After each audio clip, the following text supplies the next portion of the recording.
Welcome to the Sleepy Scientist.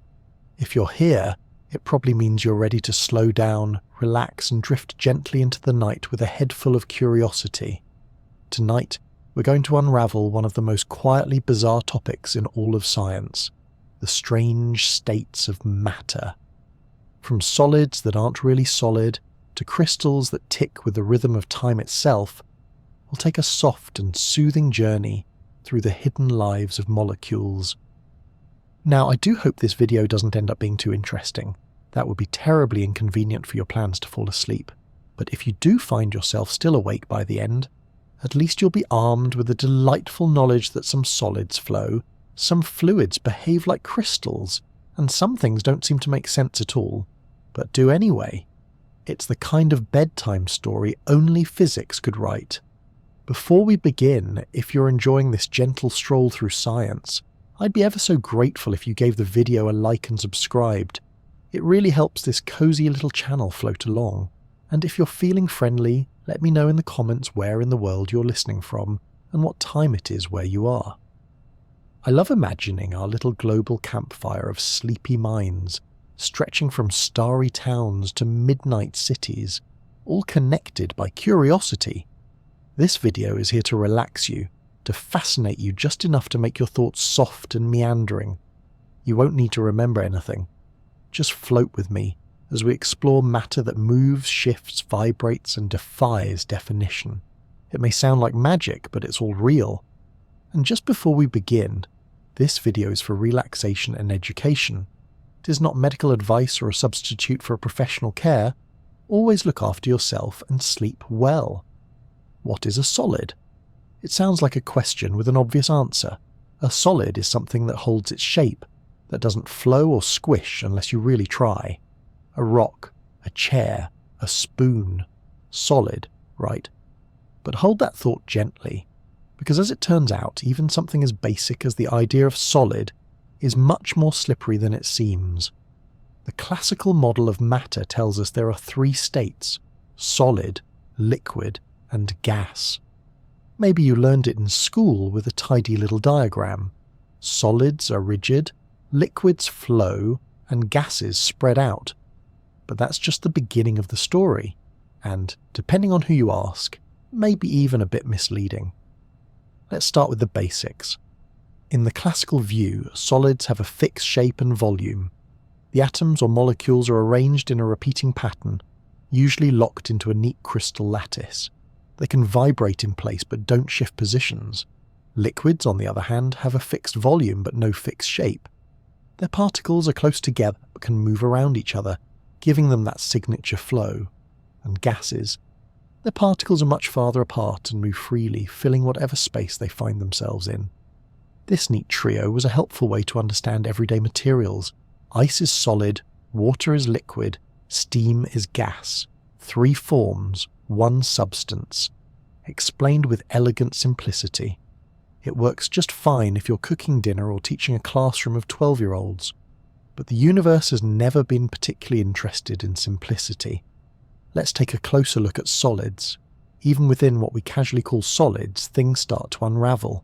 Not all solids have neat, orderly lattices.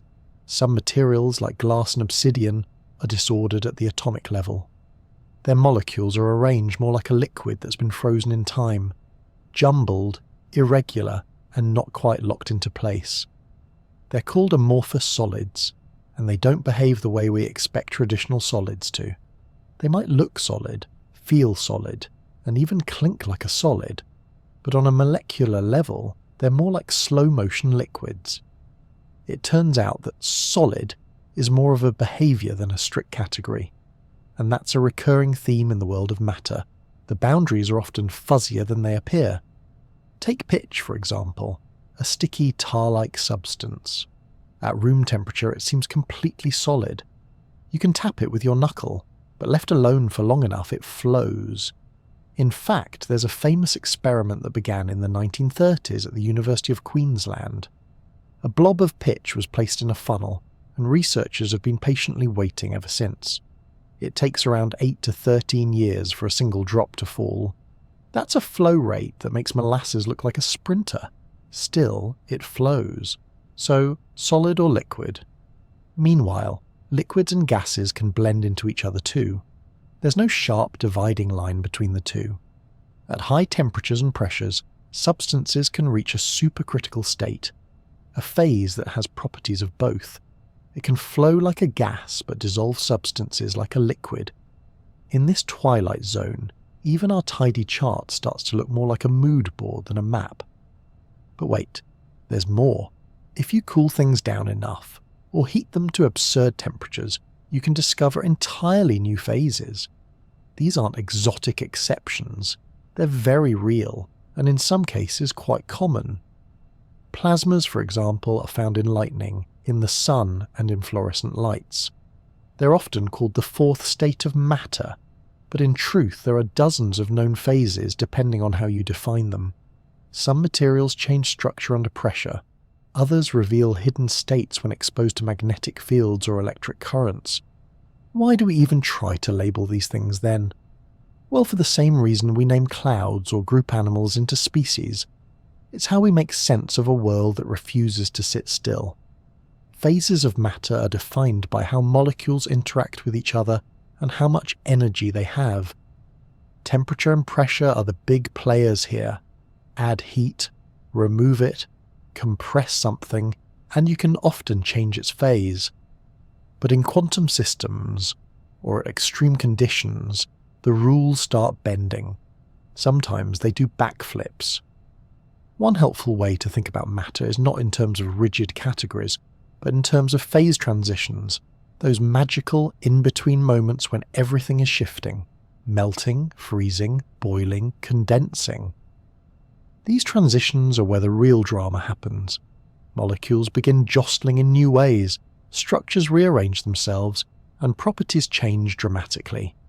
What was once brittle becomes slippery. What was fluid becomes structured. Even our breath demonstrates this in miniature. On a cold morning, you can see your exhalation condense into mist. Invisible water vapour turns into tiny liquid droplets in the air, floating briefly before vanishing again. That little puff is a transition caught in motion, a delicate reminder that matter is always ready to change form, given the right nudge. Our classical three states of matter are like the surface of the ocean, visible, familiar, and somewhat predictable. But beneath that surface lies a vast, shifting landscape of molecular behaviour. Sometimes it's orderly, sometimes chaotic. Sometimes it defies our expectations entirely. That's the thing about nature. It's under no obligation to be simple, only to be consistent. And even that consistency is written in a language we're still learning to read. So while it's comforting to think of solids as firm and dependable, that comfort is more psychological than physical. In the world of atoms and molecules, solidity is often a matter of patience. Wait long enough or change the conditions just so, and the truth will start to melt around the edges. Matter, it turns out, is a lot like us. It has phases, it flows, it holds together until something makes it shift. And sometimes it exists in a state that doesn't even have a proper name yet, just waiting for someone curious enough to notice.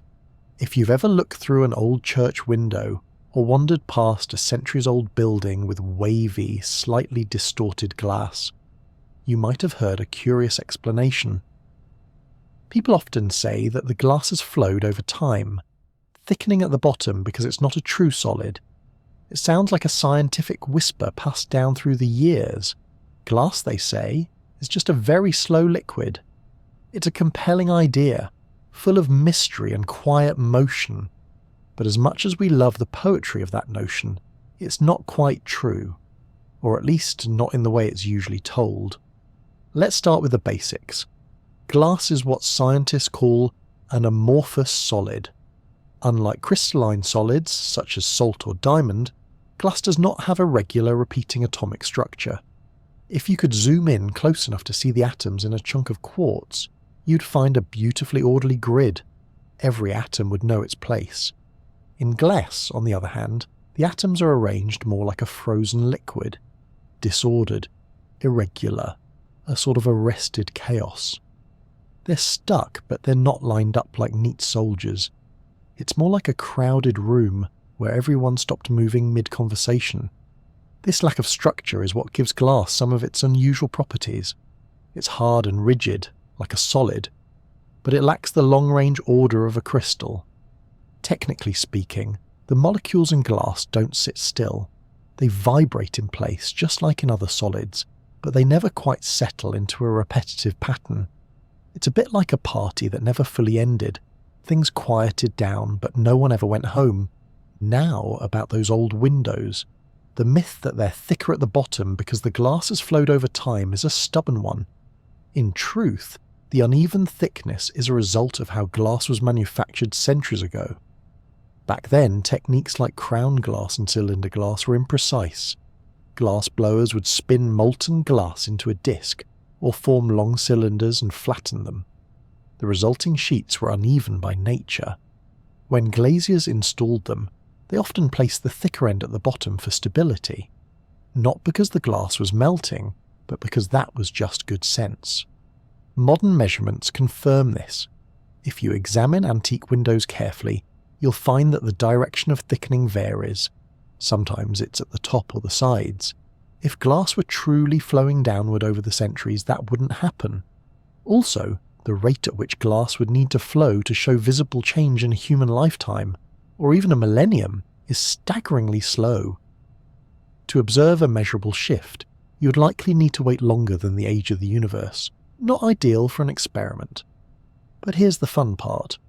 The myth isn't entirely without merit. While glass doesn't flow in any practical sense at room temperature, it does behave like a very, very high viscosity liquid when it's being formed. That's why you can shape it when it's hot. It behaves like thick honey at thousands of degrees. And even after it cools and seems rigid, glass never quite becomes a crystal. It's more like a material caught in the act of solidifying, forever in a state of molecular hesitation. Scientists describe this state using a term called the glass transition.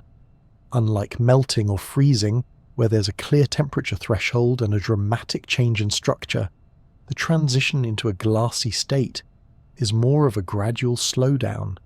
As the material cools, its molecules move less and less until they appear frozen. But there's no snap, no clear dividing line. It's like watching a crowd slowly fall asleep without any single moment where it becomes quiet. Pitch is another fascinating example. It looks solid, it shatters if struck and it doesn't seem to move, but over long periods it does. In the famous pitch drop experiment, which began in the year 1927, researchers placed a blob of pitch in a funnel and waited, and waited, and waited. It takes years for a single drop to form and fall. Despite appearances, pitch is technically flowing, just extremely, unbelievably slowly. This quality, flowing under immense timescales, isn't exclusive to pitch or glass.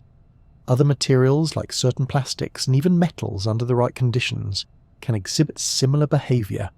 They don't fit neatly into our traditional definitions. They blur the line between fluid and solid, reminding us that states of matter are often more about timescale than absolutes. Obsidian, a naturally occurring volcanic glass, is another member of this amorphous club. Formed when lava cools rapidly, obsidian lacks the time to organise into crystals. The result is a beautiful glossy black rock with a conchoidal fracture pattern. It's solid to the touch and sharp enough to make surgical blades, but its internal structure is as disordered as any other glass. Nature, it seems, doesn't mind skipping the crystal step when she's in a hurry. What makes all of this even more fascinating is how these materials challenge our instincts. We rely on touch and sight to decide whether something is solid. If it clinks when tapped, or shatters when dropped, we call it solid. But on the atomic level, that impression can be misleading. Molecules don't care how something feels in your hand. They obey rules of motion, energy, and arrangement. And when those rules fall somewhere between solid and liquid, we get materials that are neither, and both. There's a quiet elegance to amorphous solids. They embody stillness that isn't entirely still, structure that never quite finished forming. They defy our categories not with noise or flash, but with subtle complexity. a window pane, a shard of obsidian, or a slow drip of pitch. All reminders that the universe doesn't always rush to decide. Sometimes it pauses in between. And while it might be tempting to think of glass as just a stubborn liquid pretending to be solid, it's more accurate and more beautiful to see it as something unique. Not a failure of solidity, but a different kind of order. One that accepts disorder as part of its nature. In a world that often demands neat definitions and hard boundaries, glass offers a different lesson. It reminds us that matter, like time, can sometimes slip between the lines. If you asked most people to list the states of matter, you'd probably get the classic trio: solid, liquid, and gas. Maybe someone would pause and throw in a thoughtful, "Wait, what about plasma?" And that person would be absolutely right. Plasma is often forgotten, quietly left off the list like the cousin who moved out of town and only shows up for solar flares. But here's the surprising truth. Plasma isn't rare at all. In fact, it's the most common state of matter in the visible universe. Not here on Earth perhaps, but step out into the cosmos, and it's everywhere. The stars, the sun, distant nebulas, and even the auroras that dance over polar skies. These are all lit by plasma. Plasma is, in the simplest terms, an ionized gas. That means the atoms in the gas have been energized so much that their electrons have broken free. Instead of being neatly paired in atoms, the particles become a buzzing sea of positive ions and free electrons, zipping around and interacting in electrified chaos. This changes everything. It stops behaving like a gas and starts acting like something entirely different, something responsive to electric and magnetic fields, something that glows, pulses, and can form strange shapes in space. It all begins with energy. Add enough heat or voltage to a gas, and the electrons start to break away. In a standard gas like the air we breathe, the atoms are neutral. They have the same number of positively charged protons and negatively charged electrons. But in plasma, that balance is broken. The result is a material that conducts electricity, generates magnetic fields, and can support waves and filaments that twist and shimmer like cosmic silk. Here on Earth, we don't see much naturally occurring plasma in everyday life, which may be why it slips under the radar. But it is around. Lightning is a brief burst of plasma. The sun's surface, of course, is a seething ball of it. But you don't have to look to the sky to find plasma. Neon signs, fluorescent bulbs, plasma TVs, and even certain types of welding equipment all rely on it. That familiar buzzing light in an old neon sign isn't just a glow. It's ionized gas being excited by electricity, shedding light as its particles dance back and forth. What makes plasma so strange is how it reacts to forces. Unlike gases, which float around rather indifferently, plasma is highly sensitive to electromagnetic fields. It can be bent, shaped, or guided, forming intricate patterns. In laboratories, scientists use magnetic confinement to trap plasma in donut-shaped devices called tokamaks, an effort to harness fusion energy by containing the same kind of plasma found in the sun. It's like trying to hold lightning in a net made of magnetism. Plasma's behaviour leads to beautiful phenomena, both natural and human-made. One of the most captivating is the aurora borealis, the northern lights. When charged particles from the solar wind collide with Earth's magnetic field, they are funneled toward the poles. There, they interact with the gases in the upper atmosphere, transferring energy and creating shimmering curtains of plasma high in the sky. The colours you see, green from oxygen, purples and reds from nitrogen, are the result of those atoms getting excited and then calming down, releasing photons as they do. It's a glowing reminder that Earth is wrapped in an invisible shield of magnetic protection, and that plasma is not just distant, it's overhead, painting the night with light. And it doesn't stop there. Plasma is responsible for solar flares and coronal mass ejections, massive eruptions from the sun's surface that can blast particles across the solar system. When those waves reach Earth, They can disrupt satellites, knock out power grids, and light up the skies with especially intense auroras. It's as though the sun occasionally sneezes, and we all brace for the ripple. Beyond our solar system, plasma fills the space between stars and galaxies. The interstellar medium, the glowing arms of spiral galaxies, and even the radiant clouds of ionized gas in nebulae, all made of plasma. It's not just common, it's dominant. If you could tally up every atom in the observable universe and ask what state it's in, the answer would overwhelmingly be plasma. The universe, it seems, has a flair for the electrified. Of course, plasma isn't just a wild glowing spectacle, it has practical uses too. Plasma cutting is used in industry to slice through metals with high precision. Plasma propulsion systems are being developed for future spacecraft, offering efficient alternatives to traditional rocket engines. Even medical sterilization tools and surface treatments use controlled plasma to alter materials at the microscopic level. It's one of those fields where science fiction quietly turns into science fact. Yet despite its versatility, plasma's behavior can still be unpredictable. It doesn't obey the same simple laws that apply to solids, liquids, or gases. It has its own quirks, its own rhythms and instabilities. It can pulse, spiral, kink, and twist. Scientists study its motion with complex models and simulations, trying to understand phenomena like magnetic reconnection, a process where magnetic field lines snap and realign, releasing massive bursts of energy. This is thought to be what powers solar flares and other cosmic fireworks. And then there's the matter of temperature. Plasmas can get astonishingly hot.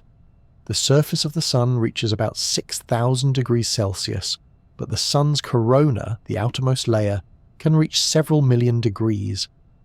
Why the corona is hotter than the surface is still something of a mystery, but plasma is at the heart of the puzzle. It's a reminder that even familiar things, like our own star, hold secrets waiting to be decoded. Plasma also challenges the neat divisions we like to draw. It shows that adding energy doesn't just make things hotter, it can make them change form in ways that aren't immediately intuitive. A gas doesn't just become more energetic, it becomes something else entirely, something capable of magnetism, of structured turbulence, of glowing filaments and spirals that stretch for light years. In that way, plasma invites us to think more flexibly about matter. It's not just a progression from solid to liquid to gas to plasma, it's a transformation into a new set of rules. And that shift is worth noticing. It teaches us that matter is dynamic, not static. That the way things behave isn't just about temperature or pressure, but about interactions between particles, between fields, between forces that ripple across scales from atomic to cosmic. Whether it's trapped inside a light bulb or roaring across the surface of a star, plasma is the state of matter that glows with possibility. It's the forgotten fourth, the bright thread running through the fabric of the universe, quietly lighting the way. Imagine taking a group of atoms and slowing them down, slowing them so much that they barely move. Their temperature drops lower and lower until they approach the coldest limit nature allows, absolute zero, where thermal motion grinds nearly to a halt. And then something astonishing happens. The atoms, once individual and independent, start to behave as one. Not metaphorically, as in they're working together, but literally. They merge into a single quantum state, losing their individual identities and acting like one giant unified wave. This is the Bose Einstein condensate, or BEC for short, and it is one of the strangest and most beautiful states of matter we've ever discovered. To understand why it's so remarkable, we need to tiptoe into the realm of quantum mechanics. At this scale, particles like atoms and electrons don't behave like tiny marbles. They behave like waves. Each particle has a wave function, a sort of mathematical ghost that describes the probability of where it might be and how it might behave. In most situations, those wave functions are all jumbled together, overlapping and interfering like ripples on a pond. But as you cool the system down, the particles lose energy, and their wave functions begin to spread out. Now here's the twist. If the particles are bosons, named after Indian physicist Satyendranath Bose, they're allowed to occupy the same quantum state. Unlike fermions, which obey the Pauli exclusion principle and refuse to share, bosons are the sociable ones. They'll happily pile into the same place, doing the same thing. As the temperature drops and their wave functions spread, they begin to overlap, and once the temperature is low enough, they collapse into a single state. It's not that they're grouped together like peas in a pod, it's that they become indistinguishable. They behave like one enormous atom, a quantum megastructure. This idea was first predicted in the 1920s by Bose and Albert Einstein, long before anyone could even dream of producing such a thing in the lab. The math was elegant, but the technology to test it simply didn't exist. It wasn't until the mid-1990s, over 70 years later, that scientists finally succeeded. Using lasers and magnetic traps, researchers cooled a cloud of rubidium atoms to just a few billionths of a degree above absolute zero. And there it was, the elusive condensate, a brand new state of matter, predicted by theory and born from patience. When atoms form a Bose Einstein condensate, they move in perfect harmony. Their individual behaviours fade and the collective motion dominates. If you push one part, the whole thing responds. It's like poking a single jellyfish and having the entire ocean wiggle in sync. This unified behaviour leads to some truly bizarre effects. For instance, a bed can flow without friction, a property known as superfluidity. It can even climb up the sides of containers or leak through tiny cracks that would stop any other substance. It doesn't behave like a fluid or a gas or a solid. It behaves like a whispering quantum dream. The creation of Bose Einstein condensates has opened up a whole new world of experimental physics. Scientists now use them to study quantum phenomena on a macroscopic scale. Things that would normally only be seen in subatomic particles can be observed in entire clouds of atoms. Interference patterns, tunneling, coherence, phenomena that used to live only in equations now exist in glowing clouds of ultra-cold matter. It's a bit like turning a chalkboard diagram into a living, breathing entity. One of the most enchanting aspects of BECS is their ability to exhibit wave-like properties on a visible scale. In one famous experiment, researchers created two separate condensates and then let them overlap. What appeared were interference patterns, regular, repeating light and dark stripes, just like those produced by overlapping water waves or laser beams. Only these weren't photons or ripples in a pond. They were atoms, whole atoms acting like light waves.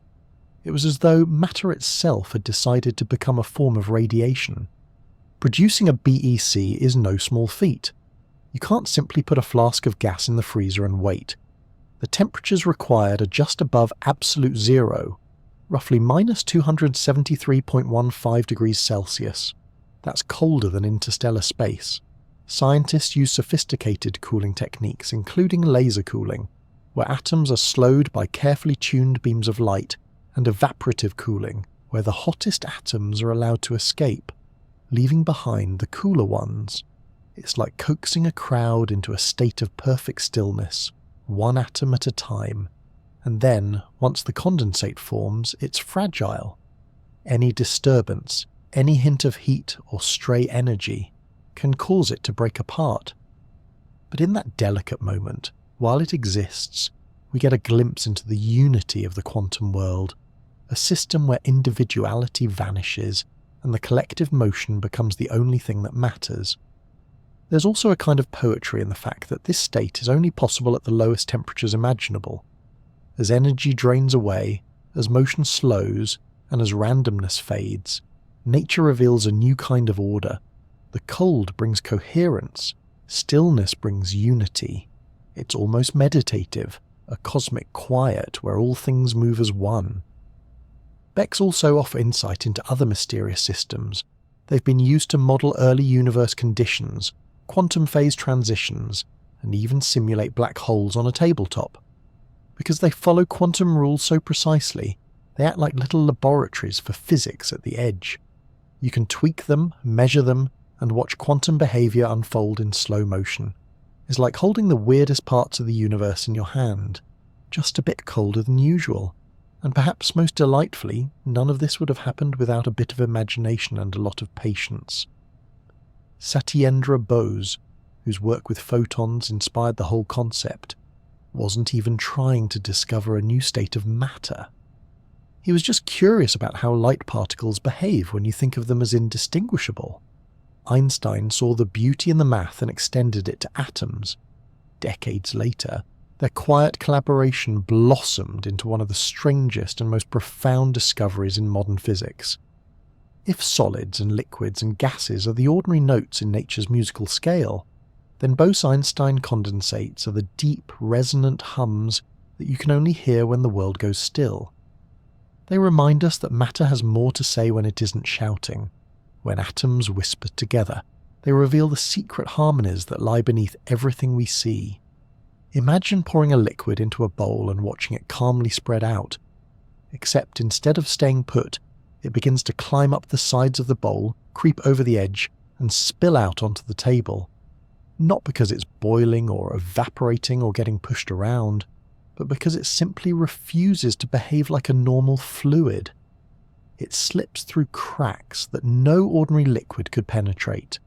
It flows endlessly without slowing down. It doesn't slosh, gurgle, or splatter. It just moves, effortlessly and silently like a ghost made of matter. Welcome to the strange world of superfluids. Superfluids are a class of materials that flow without viscosity. That means they experience no internal resistance, none at all. Viscosity, in everyday terms, is what makes honey slow and syrup sticky. Even water, which seems free-flowing, has some internal friction. Try stirring it in a glass and it resists just a bit. Superfluids, on the other hand, don't resist at all. You can set one in motion and it will just keep going, circling endlessly as if someone forgot to install the brakes. The most famous superfluid is helium, specifically helium-4. When you cool helium down to below about 2.17 Kelvin, which is just a little above absolute zero, it undergoes a phase transition into this bizarre, frictionless state. Scientists call it helium-2. It doesn't look all that different at first glance. It's still a clear, odourless liquid, but its behaviour is like nothing else in the universe. For one, it exhibits a phenomenon called the fountain effect. If you insert a tiny capillary tube into a bath of superfluid helium and heat it slightly, helium will climb up the tube and squirt out like a miniature geyser. It's not responding to pressure the way a normal liquid would. It's moving because of differences in quantum energy states. In a superfluid, even a slight imbalance is enough to set off motion that defies intuition. And that climbing the wall trick? That's called roll-in film flow. Superfluid helium can form an ultra-thin layer that crawls up and over the walls of its container. It doesn't stop at the edge. It just keeps going, guided not by gravity or surface tension, but by quantum mechanical rules. It can leak through the tiniest pores in a container and even escape sealed vessels if there's the smallest of imperfections. It's a liquid that refuses to stay still or obey the basic rules of confinement. The underlying cause of all this is quantum mechanics. At temperatures near absolute zero, the helium atoms settle into their lowest possible energy state. But because they're bosons, like the rubidium atoms used to make Bose Einstein condensates, they can share that state. This results in a kind of collective behaviour where the entire liquid acts like one coherent quantum entity. The motion of the fluid becomes quantized, meaning it can only move in specific ways, and it avoids dissipation entirely. There's no friction, no turbulence, no drag. This leads to another strange effect: quantized vortices. If you stir a superfluid, it doesn't form the messy swirls you'd see in a regular fluid. Instead, it forms tiny, stable whirlpools, each one a perfect, discrete unit of circulation. These vortices don't decay over time. They just spin, perfectly maintained, like tiny dancers that never lose rhythm. What's truly astonishing is how long this motion can last. In laboratory conditions, superfluid helium placed in a donut-shaped container has been observed to flow around the loop continuously, without slowing down, for hours, days, even years. There's no measurable loss of energy. It's like winding up a toy car and watching it go forever, without ever coasting to a stop. While superfluidity is most famously demonstrated in helium-4, it can also appear in helium-3, an isotope with one fewer neutron. But helium-3 is made up of fermions, not bosons, so its route to superfluidity is even stranger. It requires the helium atoms to pair up in a way similar to electrons in a superconductor, forming what's called Cooper pairs. This type of superfluid emerges at even lower temperatures, fractions of a Kelvin, and exhibits entirely different properties. It has multiple phases, each with its own internal structure and behaviour. It's as if helium-3 decided that one form of superfluid just wasn't enough. Now, if you thought superfluids were strange, let's go one step further. Supersolids. A supersolid is, in a sense, the paradox child of two opposites. It has the rigid structure of a solid, meaning its atoms are arranged in a regular repeating lattice. But at the same time, it has the ability to flow without resistance, like a superfluid. In other words, it holds its shape and flows at once. For decades, scientists suspected that such a state could exist, but proving it was elusive. Early experiments hinted at it, most famously with helium again, but the data was messy and interpretations were contested. It wasn't until the 21st century, with the help of ultra-cold atoms and precision techniques, that researchers were able to create convincing examples of supersolids in laboratory conditions. In one experiment, physicists trapped a cloud of ultra-cold atoms and induced interactions between them using lasers. The atoms spontaneously organized into a crystal-like pattern, much like a solid, but simultaneously showed signs of coherent motion across the structure. In other words, the atoms knew they were in a grid, but they still flowed. They were moving, but not leaving their place. It's a bit like watching people perform a choreographed dance where everyone stays in formation, yet the whole group glides effortlessly across the floor. This strange behaviour comes from a delicate interplay between quantum mechanics and interactions among particles. In supersolids, atoms arrange themselves into a structure not just because of packing efficiency, but because of the waves associated with their quantum states. These waves overlap and interfere in ways that create a repeating pattern of density, like a crystal, but allow for motion within the pattern. It's a state that seems to challenge our very language. How can something be solid and fluid at the same time? And yet nature doesn't mind contradictions, especially at the quantum level. In fact, it thrives on them. Superfluids and supersolids are a reminder that the behaviour of matter is deeply contextual. The same atoms that bounce around freely at room temperature can settle into perfect quantum harmony when cooled. The same helium that fills party balloons can flow through walls or spin without end if you treat it just right. These materials also hold promise for technology. Understanding superfluidity helps in developing more efficient cooling systems and could play a role in quantum computing, where the preservation of coherent states is vital. Supersolids, still a newer frontier, might help us understand collective quantum behaviours in new ways, and maybe even lead to novel materials that challenge what we think solids and fluids can do. But even without the practical angle, there's something deeply mesmerising about these states of matter. They are the poetry of physics, substances that defy friction, that remember their place while flowing freely, that respond to the softest push with an elegant, endless motion. They remind us that matter is not merely what we see or touch, but how particles relate, how energy shapes behaviour, and how quiet, ordered motion can exist even in the coldest corners of the universe. In the end, superfluids and supersolids are not just scientific curiosities, they're glimpses into a deeper reality, a reality where the rules bend, where motion continues without end, and where structure and flow are not opposites, but partners in a graceful quantum dance.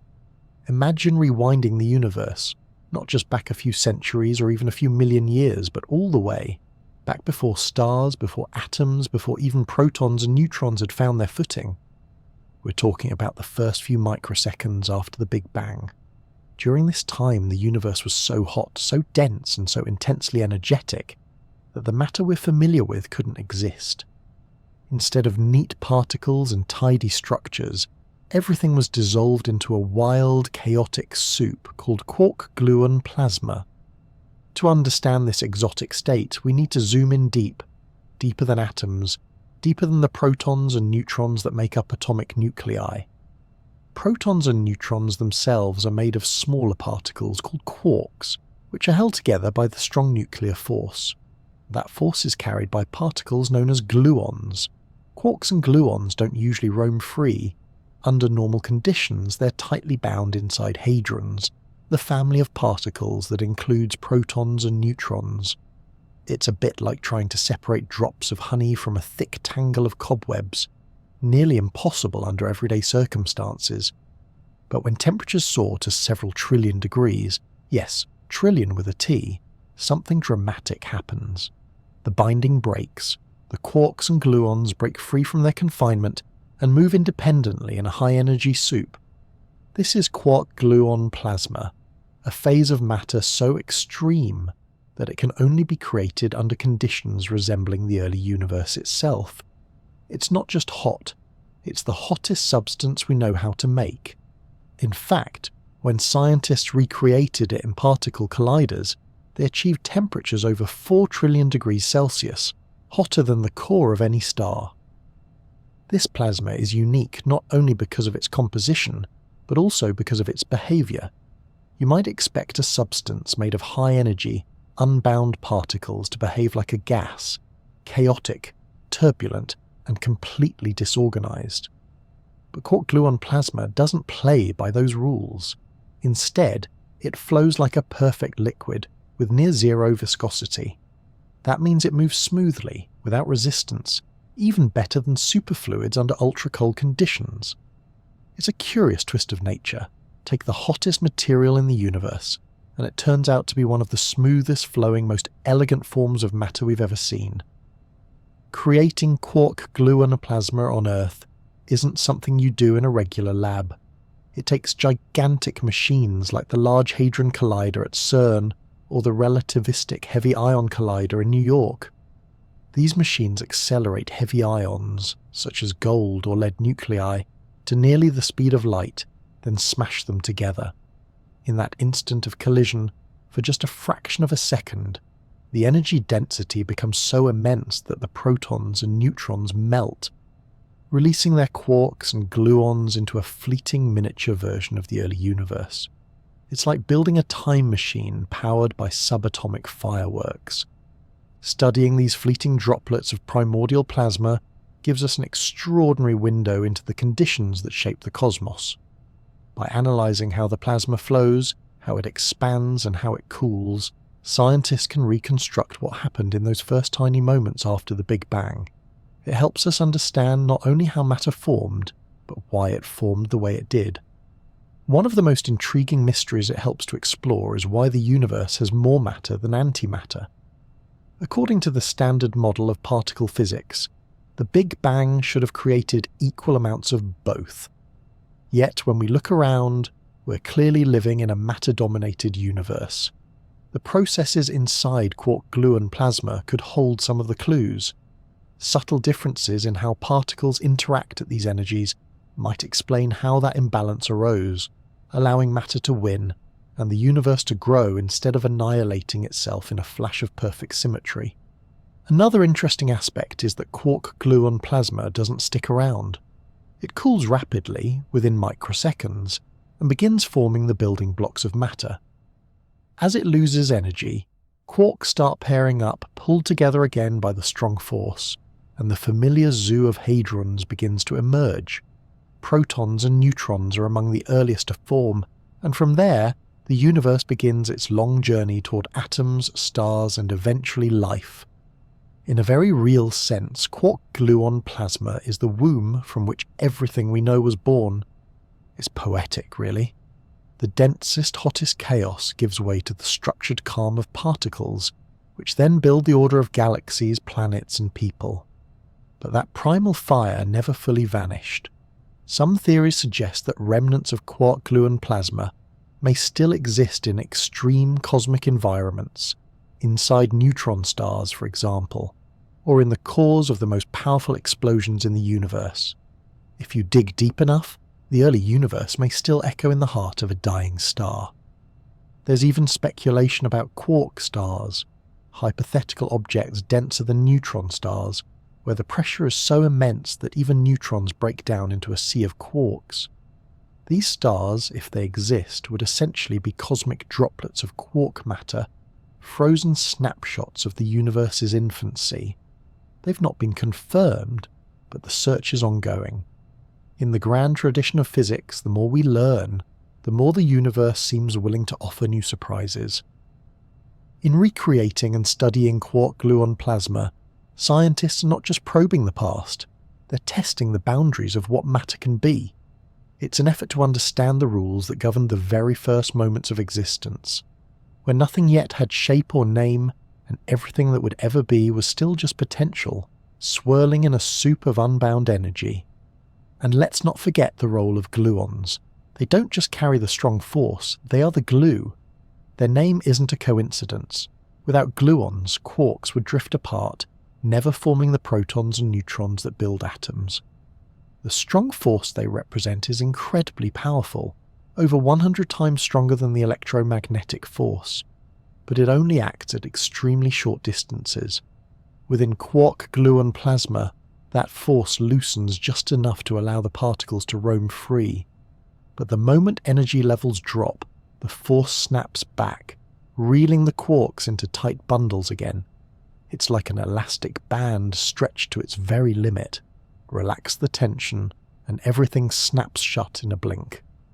It's humbling to think that the stuff we're made of, protons and neutrons, weren't always around. They are, in a sense, condensed survivors of a much wilder past. And while we walk around comfortably at 20 degrees Celsius, the matter that makes us was forged in fire hotter than anything we can imagine. It's like finding out your family tree begins with a lightning storm in a volcano. Quark-gluon plasma may be fleeting, invisible to the eye, and buried in the depths of particle collisions, but its importance can't be overstated. It holds the story of how the universe cooled into structure, how energy became matter, and how chaos gave birth to order. It is the closest thing we have to a portrait of the cosmos before it settled down, a moment when everything was free, fast, and impossibly hot, waiting to become something more.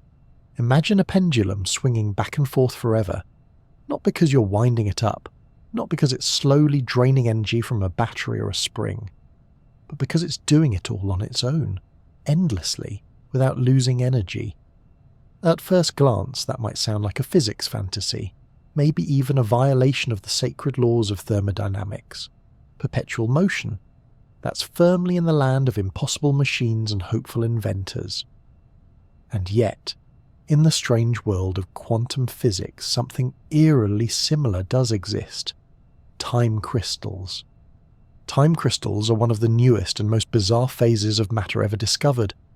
The name might sound like something out of science fiction, but they are very real and very strange. These are structures that don't just repeat in space like ordinary crystals, they also repeat in time. That is, their internal states change in a rhythmic, cyclic pattern, even in their lowest energy configuration. They essentially tick on their own, without burning through energy. A kind of quantum clockwork, endlessly turning in the silence of zero motion. To appreciate how weird this is, it helps to first understand what a normal crystal is. Take a diamond or a snowflake. Their atoms are arranged in repeating patterns in space. That's what gives crystals their structure and symmetry.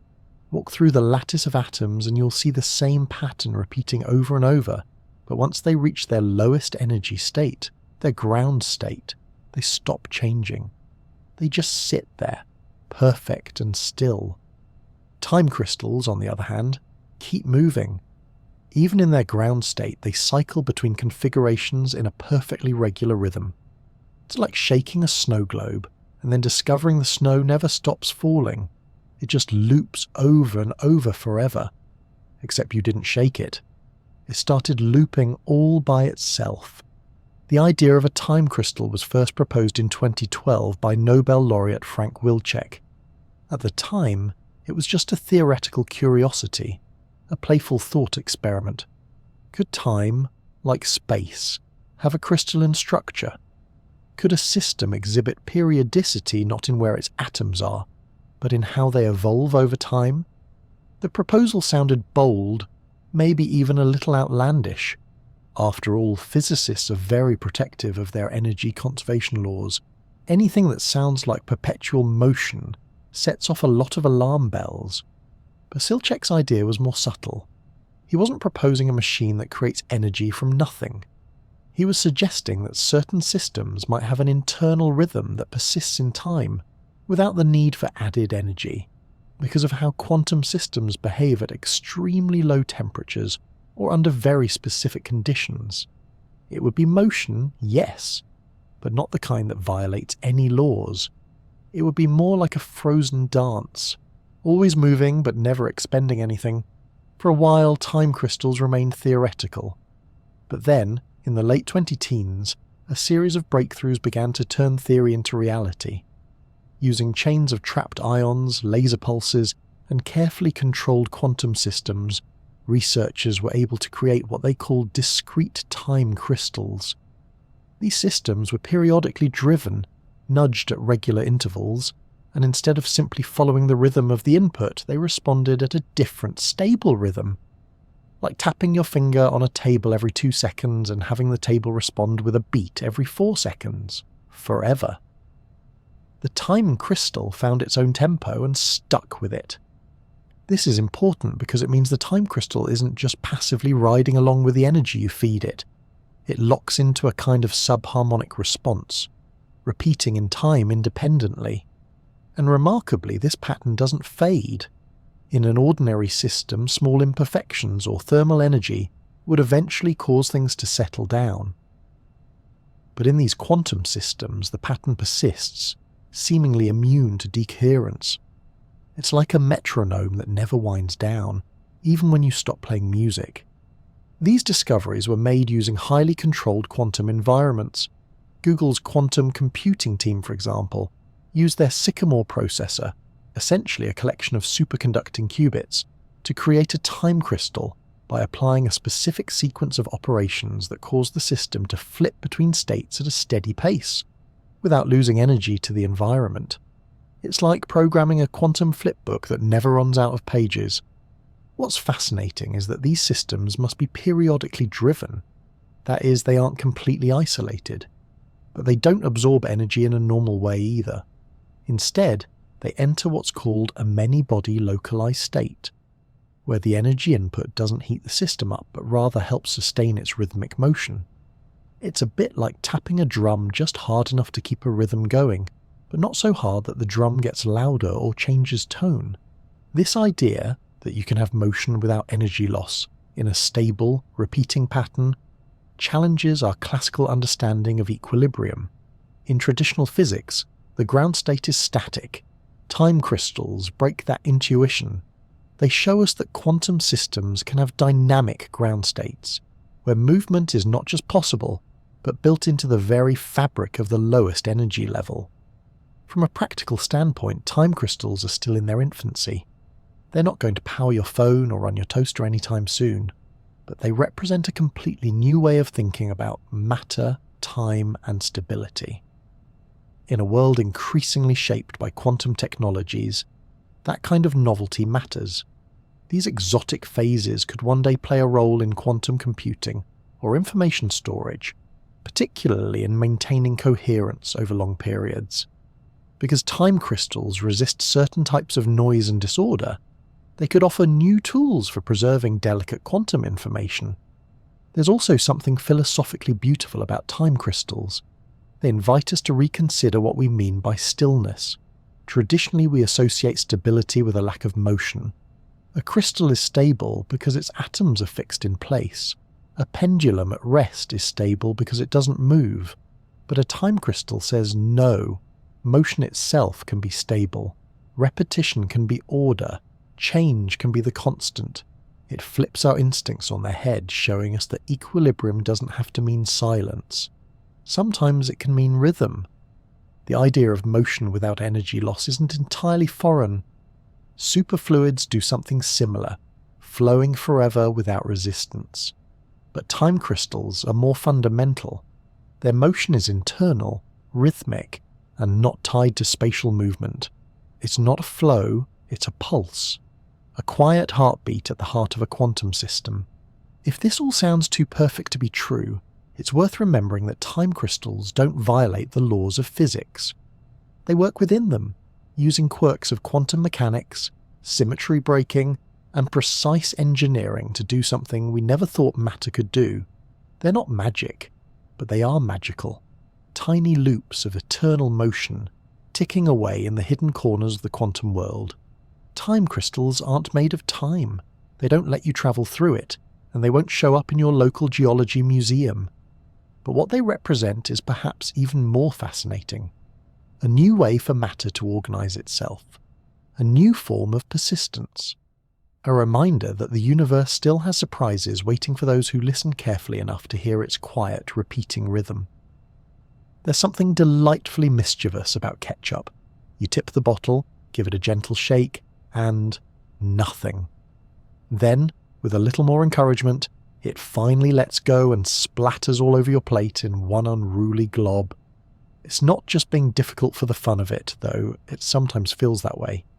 Ketchup, along with toothpaste, slime, custard, and a host of other everyday substances, doesn't follow the tidy rules of physics that govern normal liquids. These are non-Newtonian fluids, and they're here to challenge everything you thought you knew about how matter should behave. Let's start with Sir Isaac Newton, who gave us the classical laws of motion, and, more relevant here, a neat little rule for fluids. According to Newtonian physics, a fluid has a constant viscosity, meaning that its resistance to flow stays the same no matter how much force or stress you apply. Water, for example, flows smoothly, whether you pour it gently or stir it vigorously. It doesn't get thicker or thinner based on how hard you push.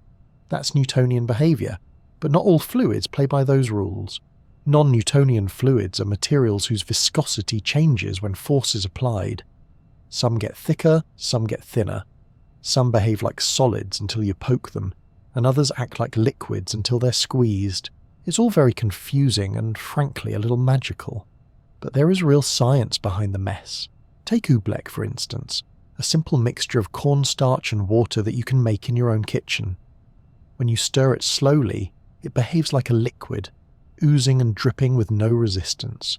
But when you slap it or try to punch it, it fights back. It hardens instantly and can even crack under stress. If you fill a shallow tray with the oobleck and run across it quickly, your feet bounce off the surface as if it was solid. Stand still though and you'll slowly sink in. It's part liquid, part trap, and completely fascinating.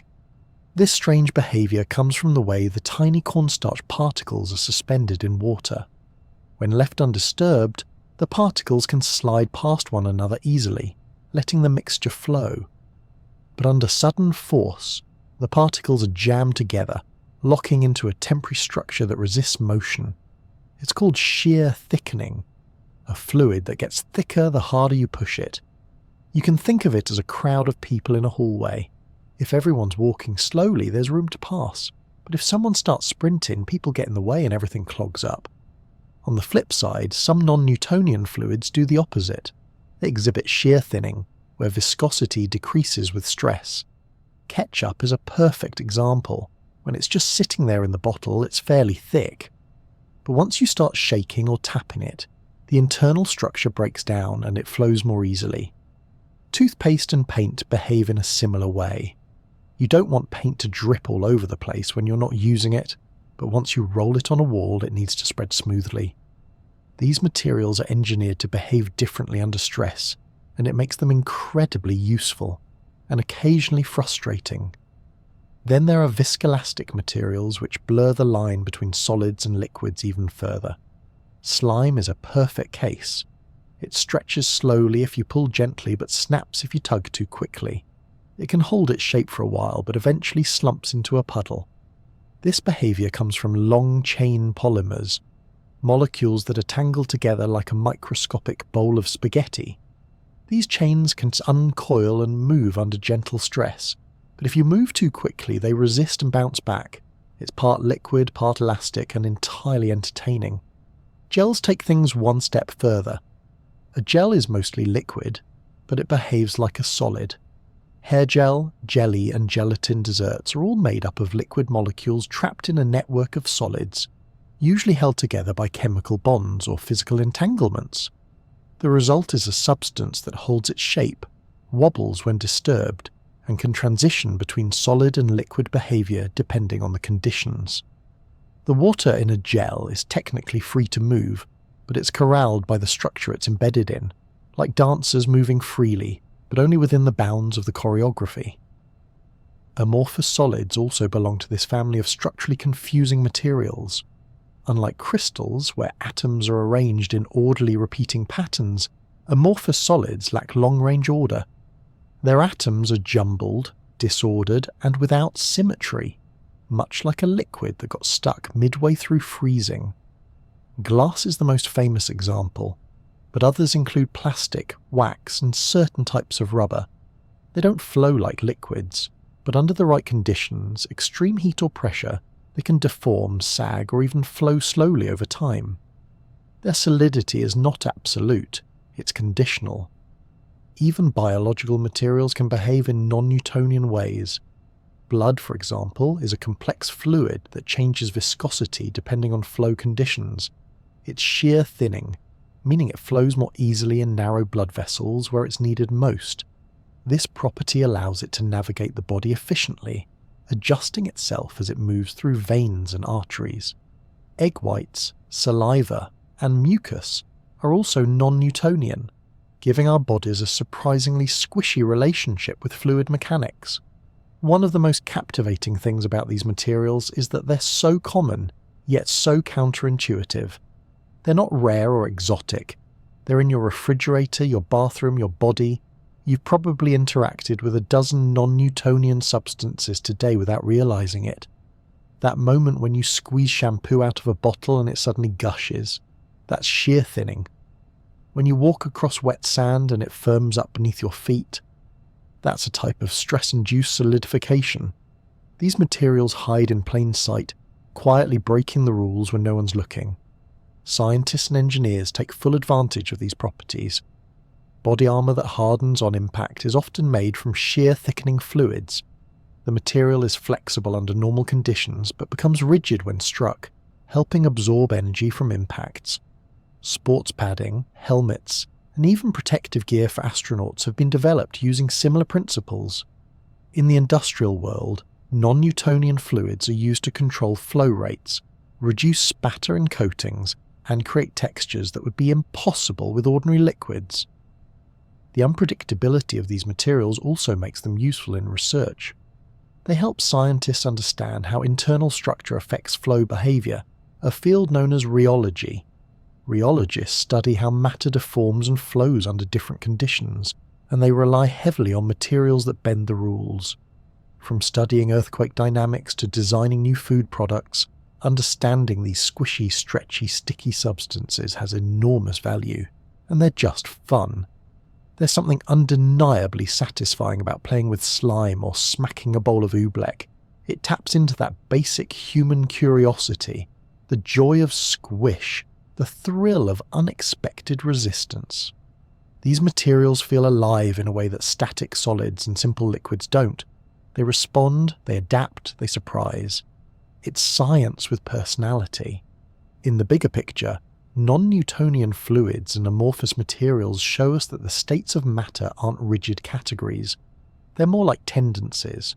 Water tends to act like a liquid, yes, but under the right conditions, even a liquid can stand its ground. A solid can lose its shape. A gel can dance between firmness and flow. These materials remind us that behaviour is often more revealing than labels. Nature rarely fits into boxes, and these substances are proof. They bend, twist, resist, and yield, all depending on how you treat them. They teach us that force and flow are not always straightforward, that the same push can yield different results depending on the context. It's a gentle reminder that the universe is full of nuance, even in something as seemingly simple as a bottle of ketchup or a bowl of goo. In the end, these slimes, gels, and goops offer more than just a messy diversion. They reveal the quiet complexity of the world around us. Beneath their playful textures lie deep scientific truths about structure, energy, motion, and the ways materials respond to the forces we often take for granted. They're not just curiosities, they're invitations to look closer, touch gently, and ask the kind of questions that only begin with, "Why does this feel so weird?" Let's begin with something simple, a donut and a coffee mug. Despite their very different uses at breakfast time, in the strange world of topology, they're considered the same. Not because physicists have gone mad, but because they each have exactly one hole. A donut has its central hole, and a mug has the hole in the handle. Topology doesn't care about shapes in the usual sense. It cares about properties that remain unchanged when you stretch, twist, or bend something, as long as you don't tear it or glue it together.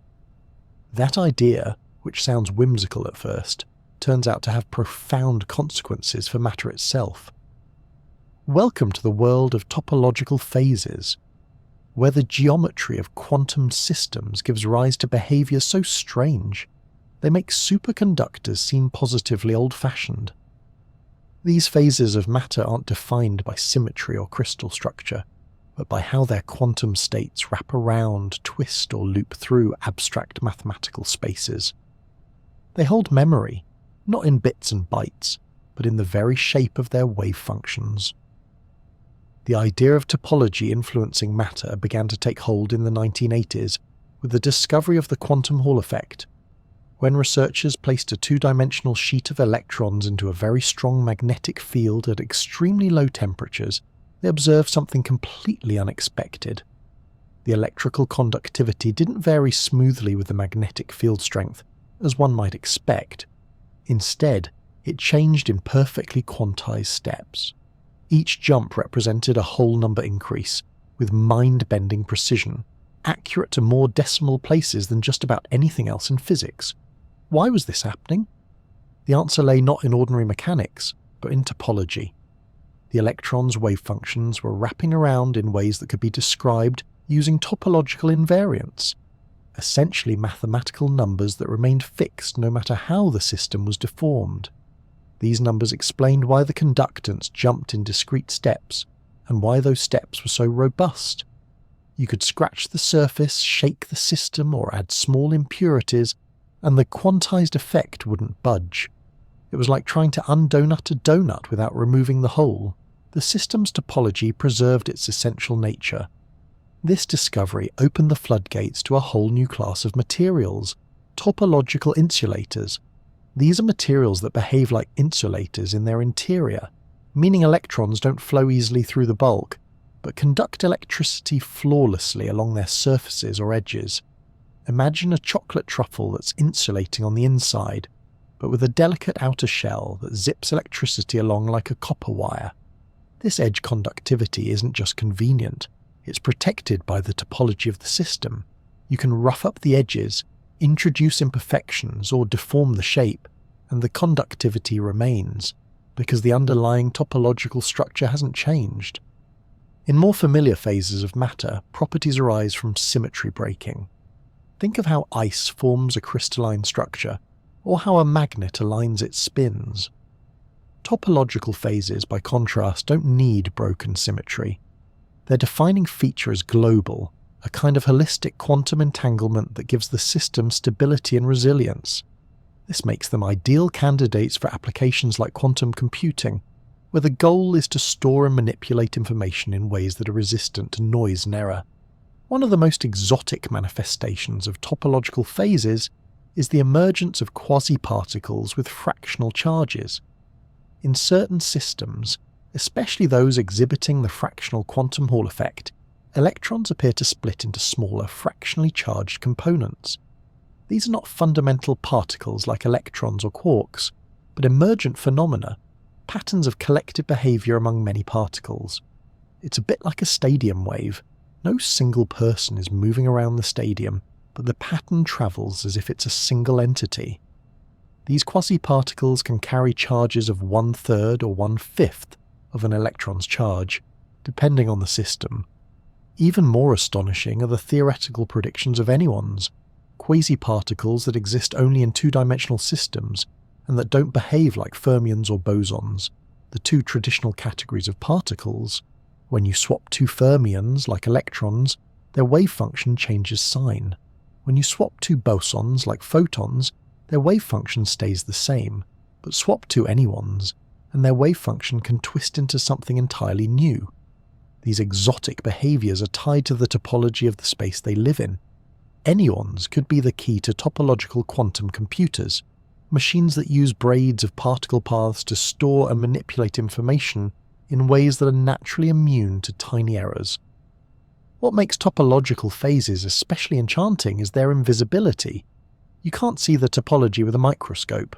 The atoms don't rearrange into a distinctive pattern. The magic is in the mathematics, hidden in how the quantum states wind and twist through abstract dimensions. It's like finding out your living room has a secret door not in physical space, but in how your furniture resonates with the fabric of the universe. Topological phases also defy easy classification. In the periodic table of matter, they don't fit neatly into columns. They require an entirely different framework, one that combines condensed matter physics, quantum mechanics, and pure mathematics. This interdisciplinary nature is part of what makes them so exciting. They're where geometry meets electricity, where wave functions become loops, and where structure is defined not by where particles are, but by how they behave when you try to move them around. In three-dimensional materials, topological effects still occur, but they become more intricate. You might find surface states that conduct electricity only on specific faces, or materials that host exotic spin textures called skyrmions, tiny whirlpools of magnetic orientation that behave like particles. These textures are topologically protected too, meaning they're hard to destroy and can even be used to store information in magnetic memory devices. One compelling feature of these systems is their robustness. Unlike ordinary conductors, which can lose performance when damaged or exposed to impurities, topological materials resist such degradation. Their properties are baked into their topology, which is not easily disturbed. This resilience makes them highly attractive for future technologies. In a world increasingly reliant on stable, error-resistant systems, topological phases offer something genuinely new. Performance rooted not in perfection, but in the stubborn, twisty logic of quantum geometry. The study of topological matter is also expanding beyond electrons. Photons, for example, can be manipulated in carefully structured optical materials to mimic topological behaviours. The result is topological photonics, a field exploring how light can be guided around corners, past obstacles, or through waveguides without backscattering or loss. Similar ideas are being applied to sound waves in topological acoustics, and even to mechanical systems that exhibit protected modes of vibration. Topology, it seems, is not limited to the quantum world. Its reach spans across scales and phenomena, showing up wherever waves, fields, and geometry collide. And all of this began with a simple question. What happens when we stop looking at matter as a collection of particles and start thinking about the shapes their behaviours form in abstract space? The answer, it turns out, is a wonderland of new phases, exotic particles, and deeply counterintuitive properties. In topological phases, matter has memory. Not memory like a flash drive, but memory of how it's been twisted, turned, and shaped in a space that defies ordinary sight. It remembers not where it's been, but how it moved. And in that memory lies a kind of resilience, a secret strength woven into the quantum fabric. It's a reminder that matter, like meaning, is sometimes hidden in the patterns between things, in the relationships, not the pieces. The universe, through topology, whispers that structure doesn't always come from what we see, but from how things connect. And in those connections, those invisible loops and twists, we find an entirely new way of understanding what matter can be. If you're listening to this through a smartphone or watching it on a flat panel screen, you're already staring into one of the strangest and most beautiful states of matter ever discovered. The screen you hold, smooth, colourful and quietly humming with light, is powered by a material that flows like a liquid but arranges itself like a crystal. It's neither here nor there, it lives in between. It is, as the name suggests, a liquid crystal. Liquid crystals are a study in contradiction. They are materials that blur the line between order and freedom. Their molecules aren't locked into rigid positions like in a solid, but they're not totally free to roam around like in a regular liquid either. Instead, they exhibit a kind of soft structure, a compromise, if you will. Their centres of mass are mobile, allowing them to flow, but their orientation, how they're angled or aligned, tends to follow a pattern. It's a kind of elegant choreography, where the dancers move across the stage but keep facing the same direction. At the heart of most liquid crystals are rod-shaped molecules, long and narrow like microscopic needles. When these molecules are heated above a certain temperature, they enter a state where they begin to move around more freely, much like molecules in a typical liquid. But even as they flow, they tend to stay lined up, pointing roughly in the same direction. This directional order, even in the midst of motion, is what makes them so fascinating. This alignment isn't just a curious feature, it's central to how liquid crystals function in everyday devices. In a liquid crystal display, or LCD, the molecules can be manipulated with electric fields. When you apply voltage, the orientation of the molecule shifts. That change in orientation affects how light passes through the material, whether it gets twisted, polarized, blocked, or allowed to shine through. By controlling the alignment of these molecules in tiny pixel-sized regions, screens can form images, show text, or play videos. Every letter you read and every picture you see on an LCD screen is made possible by molecules doing a carefully choreographed dance in unison. But let's back up for a moment. Long before liquid crystals found their way into our gadgets, they were simply an oddity in the laboratory. The phenomenon was first observed in the late 19th century by Austrian botanist Friedrich Reinitzer, who noticed something strange while heating a substance derived from cholesterol. It didn't transition directly from solid to liquid, as most materials do. Instead, it passed through an intermediate cloudy phase. This behaviour baffled scientists at the time, until further work revealed that the material was entering a new state, something between solid and liquid.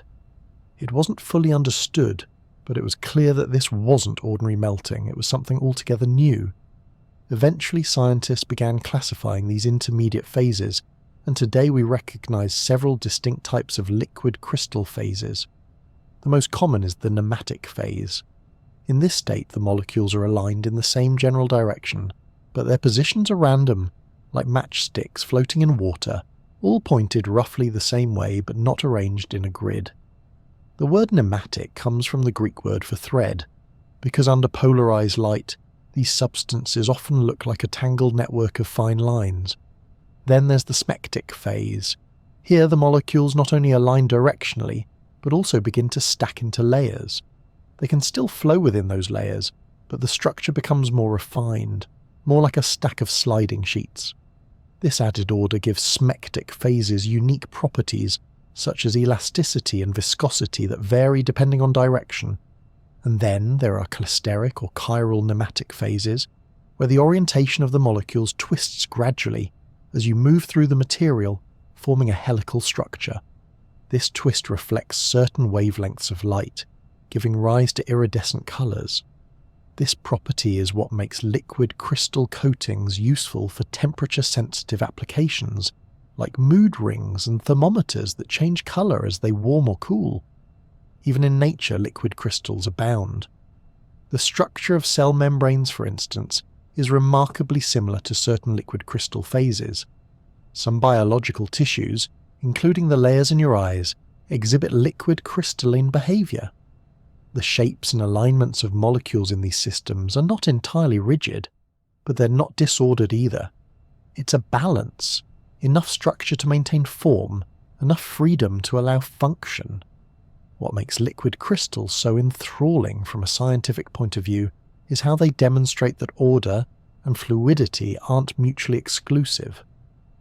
Most of us are taught to think of solids as structured and immobile, and liquids as unstructured and free-flowing. Liquid crystals remind us that matter is more versatile than that.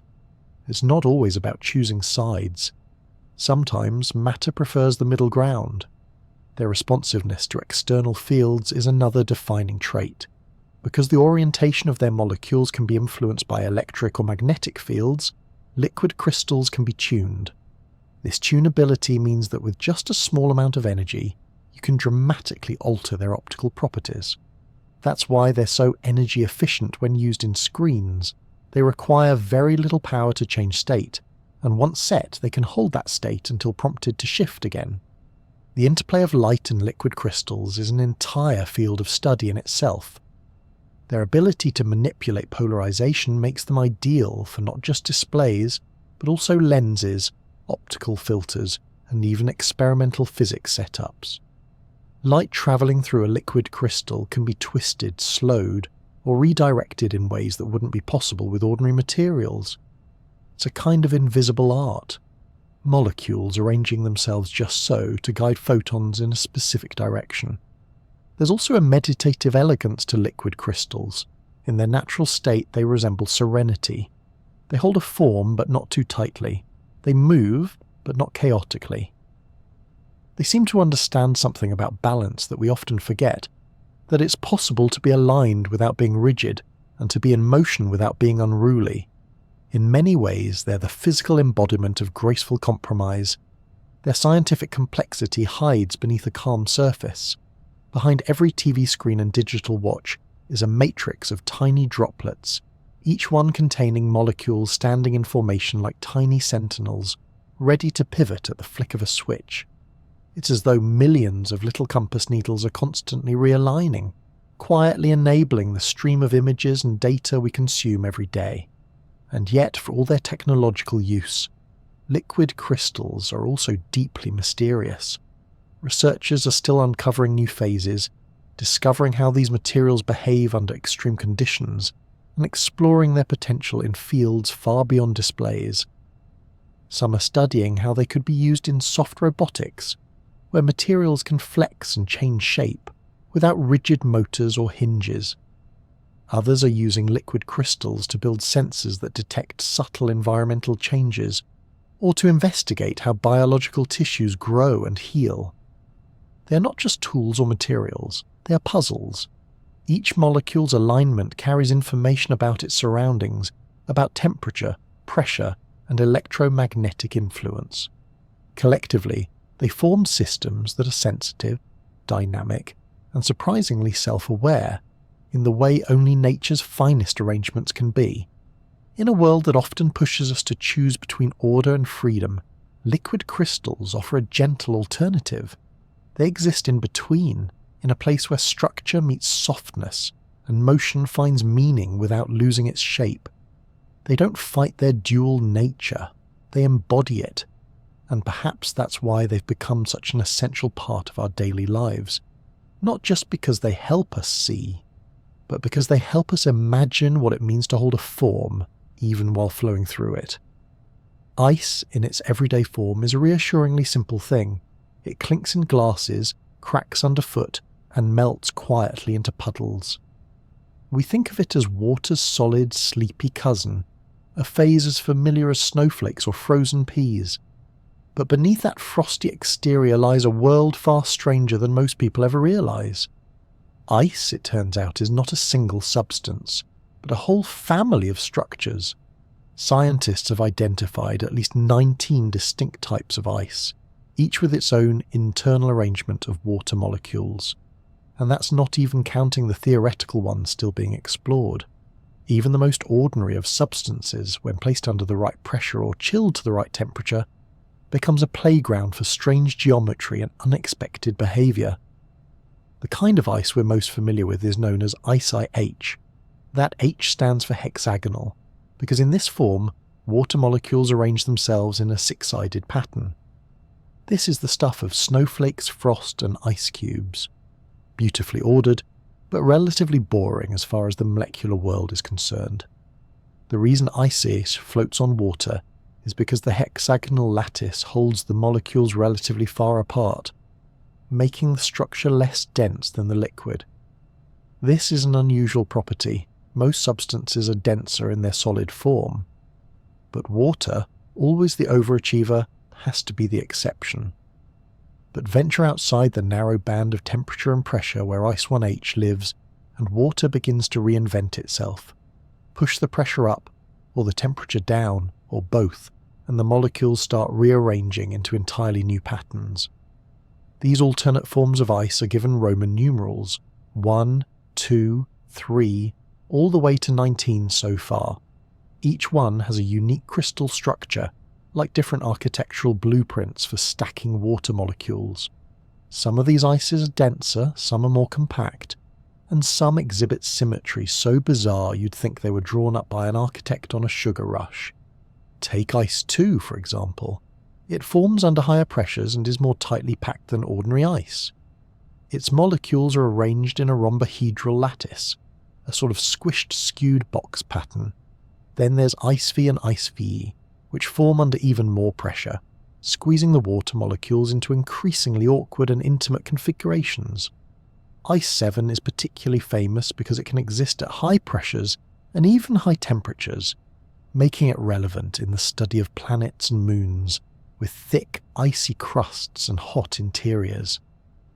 Deep beneath the surface of Jupiter's moon Europa, or in the high-pressure mantle of an exoplanet, Ice 7 could be forming as we speak, dense and strong and entirely alien.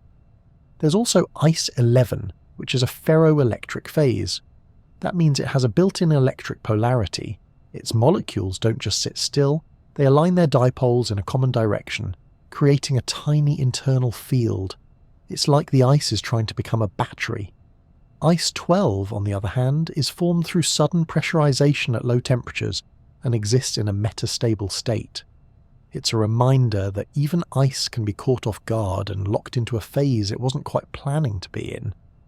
These exotic ices have practical implications as well as theoretical charm.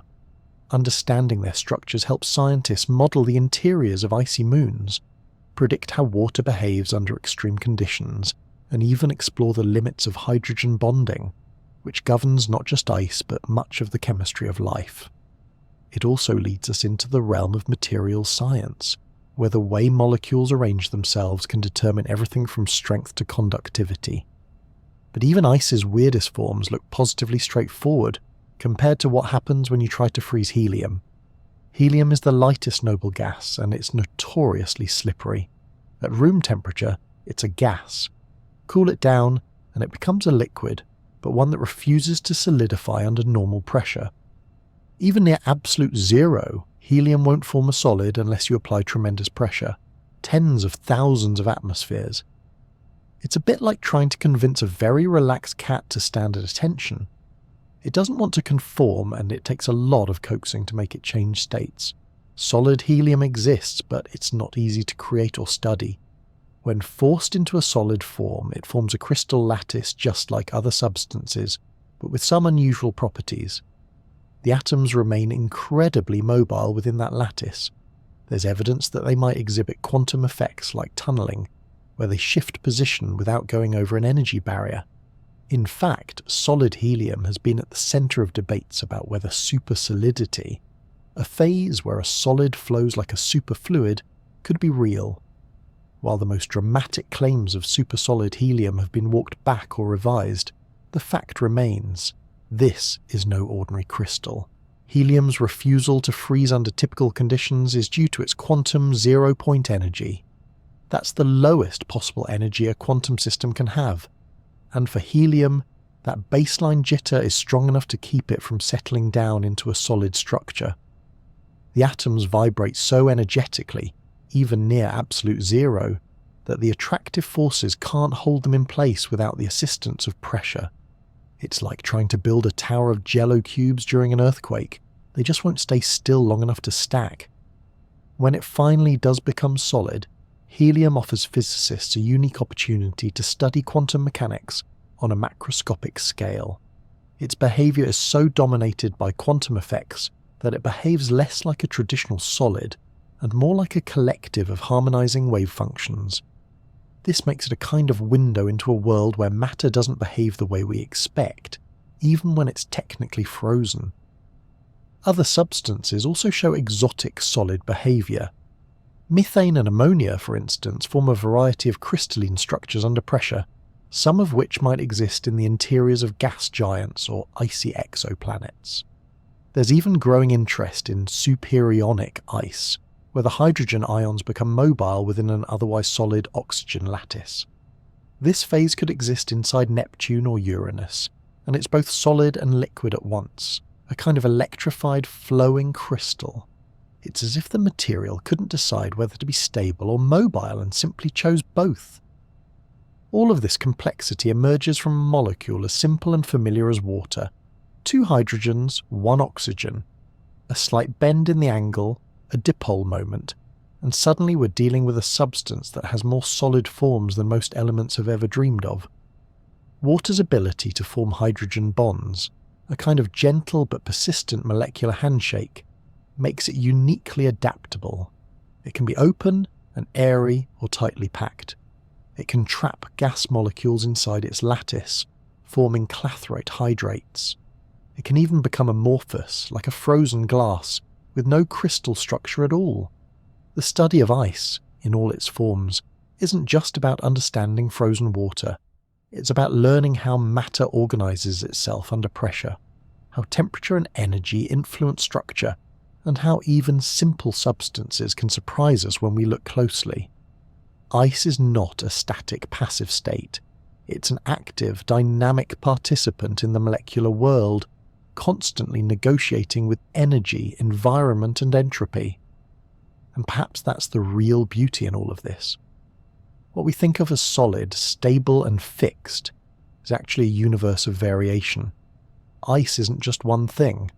It's a language of form, a vocabulary of molecular positions, all spoken by the same 3 atoms in different rhythms. And helium, playful, reluctant helium, reminds us that even freezing isn't universal, that some things just don't want to settle, no matter how cold they get. When we look at a snowflake, we're not just seeing frozen water, we're seeing one possible answer to a question that has a dozen stranger answers waiting in the wings.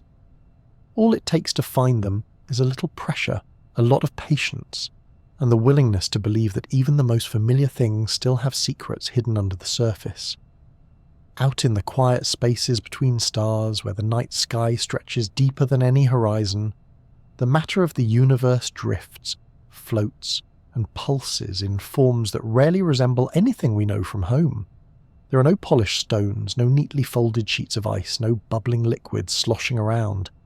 Instead, space is filled with something far more elusive and strange: diffuse clouds of gas, electric seas of plasma, and ancient motes of cosmic dust.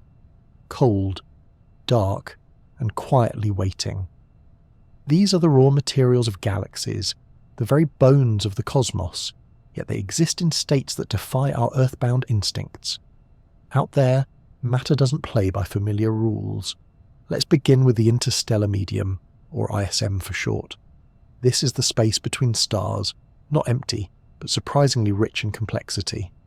It's made of gas, dust, plasma, and magnetic fields, all drifting through the arms of galaxies. It might look like a vacuum, but zoom in close enough and you'll find a dynamic environment, a kind of galactic weather system filled with turbulence, temperature fluctuations, and mysterious radiation. It's a place where matter is stretched thin, so thin that in a volume the size of your living room, you might find only a few atoms, and yet these scattered atoms add up. Over vast distances they form clouds, filaments, and structures that cradle star formation, and influence entire galactic ecosystems. Most of the matter in the interstellar medium is hydrogen, the simplest and most abundant element in the universe. Sometimes it floats as individual atoms, known as neutral hydrogen, and sometimes it pairs up into hydrogen molecules. But much of it doesn't stay neutral for long. Ultraviolet radiation from stars or energetic collisions can strip electrons from these atoms, turning them into ionized gas. And once that happens, we enter the realm of plasma. Plasma is often called the fourth state of matter, and in space it's not just common, it's dominant. Stars are massive balls of plasma. Solar winds are rivers of plasma. Nebulae glow with the energy of ionized gases. These plasmas behave differently from ordinary gases because their charged particles interact with electromagnetic fields, creating structures and behaviors that are both intricate and unpredictable. Instead of drifting gently, they swirl, loop, and erupt. They form waves, filaments, and magnetic bubbles. If gases are the clouds of the universe, plasma is the lightning within them. Yet not everything in space is hot. Far from it. In the vast, lightless gaps between stars, temperatures can drop to just a few degrees above absolute zero, and there, floating in these frozen stretches, is dust. Not the fluffy kind that collects on shelves, but microscopic grains made of carbon, silicates, ice, and metal compounds. These dust particles may be tiny, often no larger than a smoke particle, but they are essential to the story of matter in space. They absorb and scatter starlight, helping to shape the glow of distant galaxies. They act as surfaces where molecules can form, including the crucial ingredients for life, and in the dark cradles of molecular clouds, they help cool the surrounding gas, allowing it to collapse into new stars. These molecular clouds are among the most fascinating structures in the universe. Massive, cold, and dark, they are the nurseries of stars. Despite their name, they aren't clouds in the earthly sense. They're vast regions of space, sometimes hundreds of light years across, filled with hydrogen, helium dust, and traces of more complex molecules like ammonia, water, and carbon monoxide. Temperatures inside these clouds can fall to 10 degrees Kelvin or even lower. At such low temperatures, atoms move sluggishly, allowing gravity to slowly pull the material together. Over millions of years, dense clumps form, heating up as they collapse. Eventually fusion ignites, and a new star is born. Hot, bright, and ready to begin shaping its surroundings. The transitions between these phases, neutral gas to ionized plasma, cold dust to star-forming clumps, are not clean, discrete events. They're gradual, often overlapping, and influenced by a wide array of cosmic forces. A single region of space might contain cold dust, warm gas, and pockets of plasma, all interacting in subtle ways. Light from nearby stars can photoionize gas, carving glowing edges into dark clouds. Shock waves from supernovae can compress gas, triggering star formation in one region while dispersing material in another. Gravity, radiation, magnetism, and motion all play a role in shaping these invisible worlds. One of the most unusual features of space matter is its relationship with temperature. On Earth, we think of temperature as something tied to touch. Cold to the skin, hot to the tongue. In space, those cues break down. A cloud of plasma might be millions of degrees hot, but so diffuse that it wouldn't feel warm at all. That's because temperature in physics is a measure of the average energy of particles, not the sensation it gives.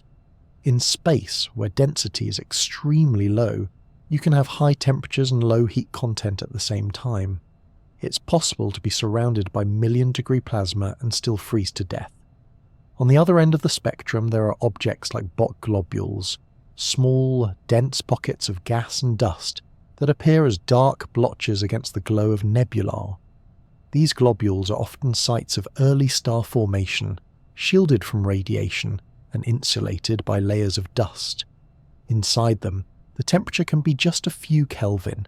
making them some of the coldest natural places in the universe.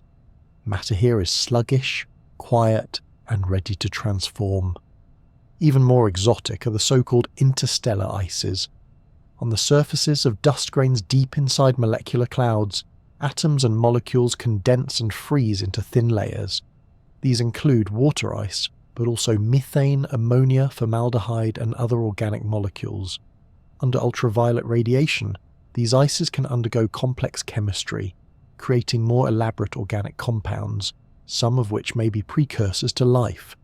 When stars eventually form and heat their surroundings, these ices evaporate and release their chemical bounty into space, seeding the environment for future planetary systems. Beyond our galaxy, the intergalactic medium stretches between clusters of galaxies.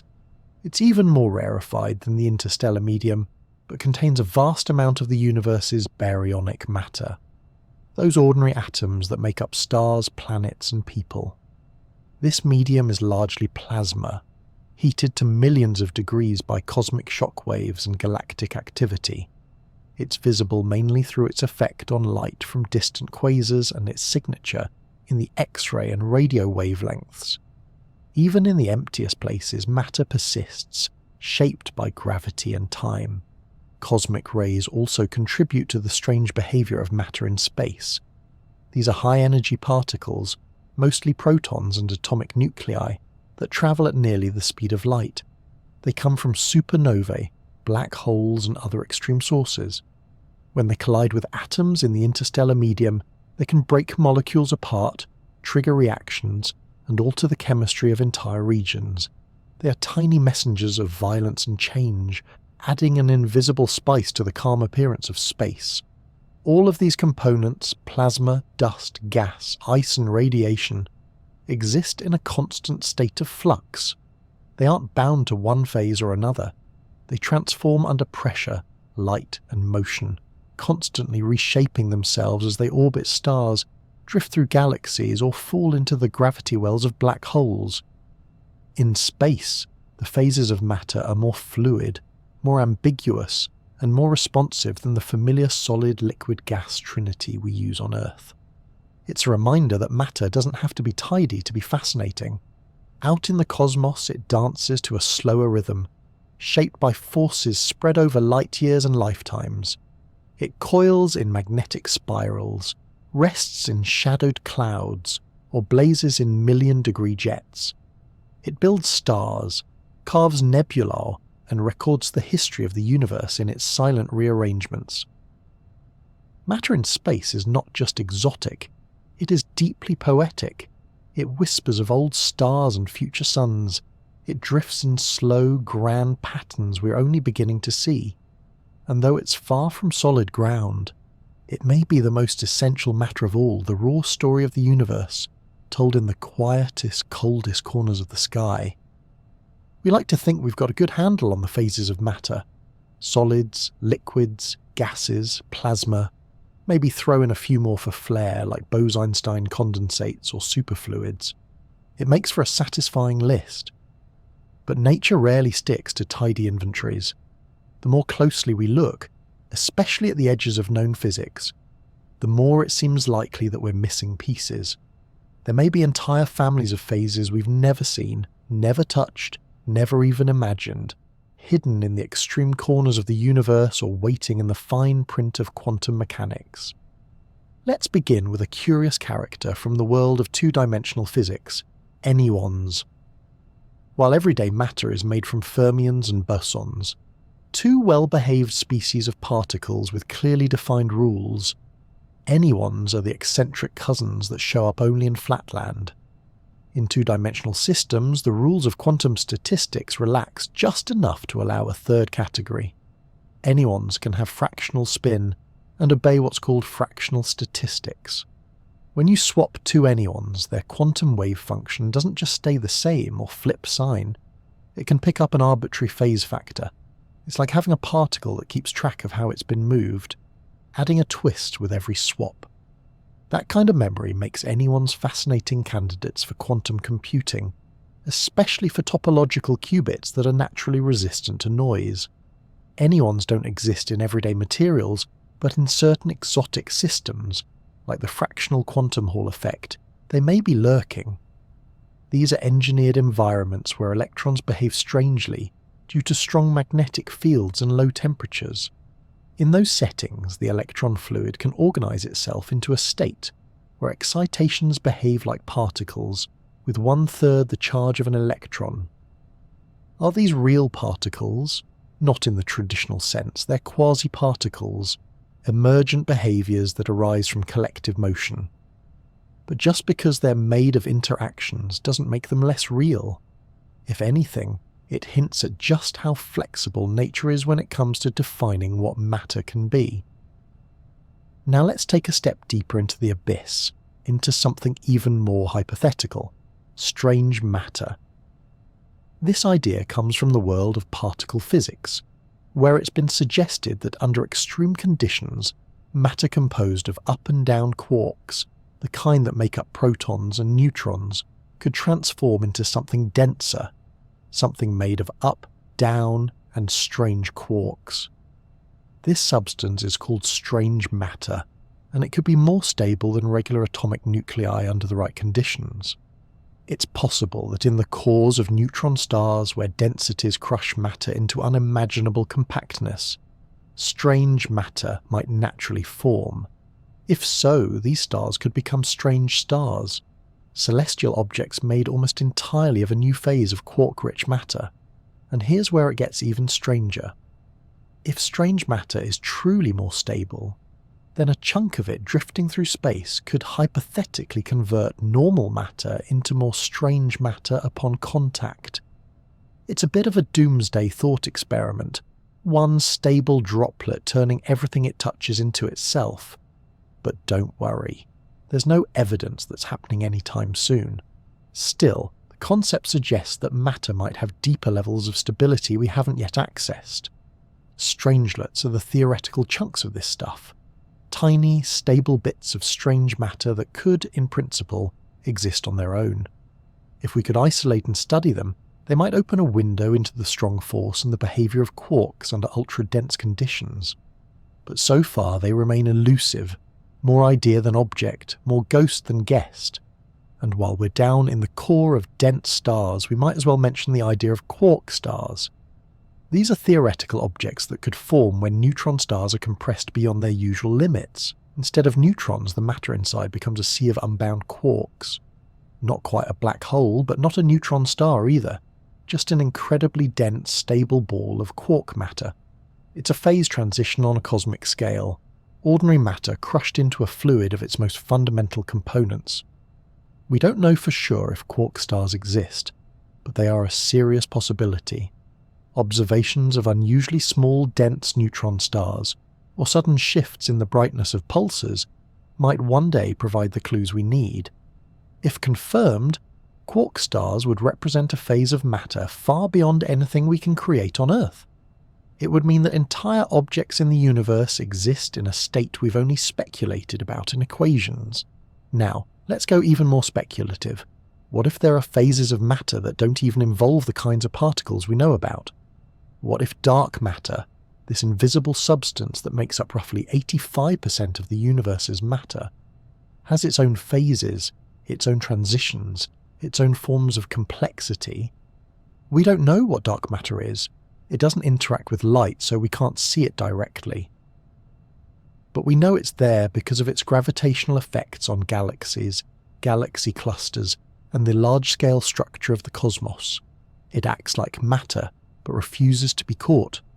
Some theories suggest it might be made of weakly interacting massive particles, or WIMPs. Others suggest axions, tiny light particles that barely interact with anything. But what if dark matter isn't just a sea of isolated particles? What if it forms bound states, structures, even new kinds of materials? There are ideas floating around about dark atoms, composed of dark protons and dark electrons, interacting through a kind of dark electromagnetism. If that's the case, then dark matter might form dark molecules, dark liquids, even dark crystals. These would be phases of matter that exist in a parallel world, hidden from us by the lack of interaction with ordinary light and matter.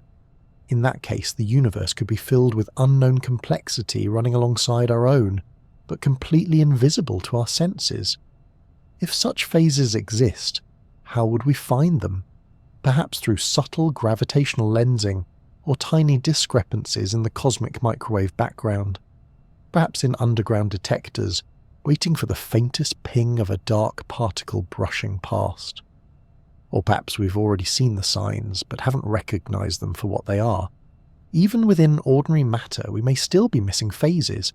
In the lab, we've created supersolids, time crystals, and topological insulators, all of which were theoretical before they were real.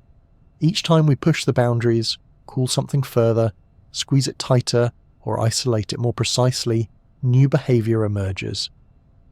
Matter is a master of reinvention. One of the key reasons we keep finding new phases is because matter isn't just made of particles, it's made of relationships. The way particles interact, align, entangle, and self-organize creates new emergent properties. It's not just about the ingredients, it's about the recipe, the temperature, the pressure, the timing, and the symmetries, or lack thereof. A new phase isn't necessarily about discovering a new substance. It's about finding a new way for particles to cooperate. Quantum computers, for example, are pushing us into regimes where entirely new kinds of matter might appear. Systems cooled to near absolute zero and manipulated with laser precision could reveal behaviors we've never seen. And who's to say what lies beyond those boundaries? Maybe there are quantum liquids or entangled lattices still waiting to be discovered. The history of physics is in many ways a history of being surprised by matter. Every time we think we've catalogued it all, nature offers us a twist, something unexpected, elegant, and often a little weird. It's a gentle reminder that our categories are just snapshots, taken from the limited perspective of where and when we happen to live. There may be phases of matter that exist only inside black holes, or at the hearts of galaxies, or in the first picoseconds after the Big Bang. There may be forms of matter that require an entirely new kind of physics to describe, beyond the standard model, beyond our current understanding of quantum mechanics. And some of those may be unimaginably beautiful. So, are we missing phases of matter? Almost certainly. Are they strange? Without a doubt. But they are also clues, trails of cosmic breadcrumbs leading us toward a deeper understanding of how the universe arranges itself, how complexity emerges, and how even the quietest particles can surprise us when they gather in just the right way. At the heart of quantum physics lies a quiet little mystery that refuses to sit still. It's not just that particles behave like waves, or that they can exist in superpositions. It's that the very act of observing them, of checking in on what they're doing, can change what they are. In this strange landscape, the line between what exists and what is measured becomes more of a gentle blur than a solid boundary. And when it comes to the states of matter, this leads us somewhere especially peculiar. A phase might not always be something absolute. Sometimes it might be shaped by context, by environment, even by observation itself. In the classical world, the world of ice cubes and iron bars, we tend to think of phases as straightforward and permanent. A solid is a solid. A gas is a gas. These identities are grounded in measurable properties like structure, compressibility, and temperature. But in the quantum world, things are more flexible. Particles are more like probabilities smeared out across space until they're pinned down by a measurement. States exist not as rigid configurations, but as evolving clouds of potential. Now imagine trying to define the phase of matter under those conditions.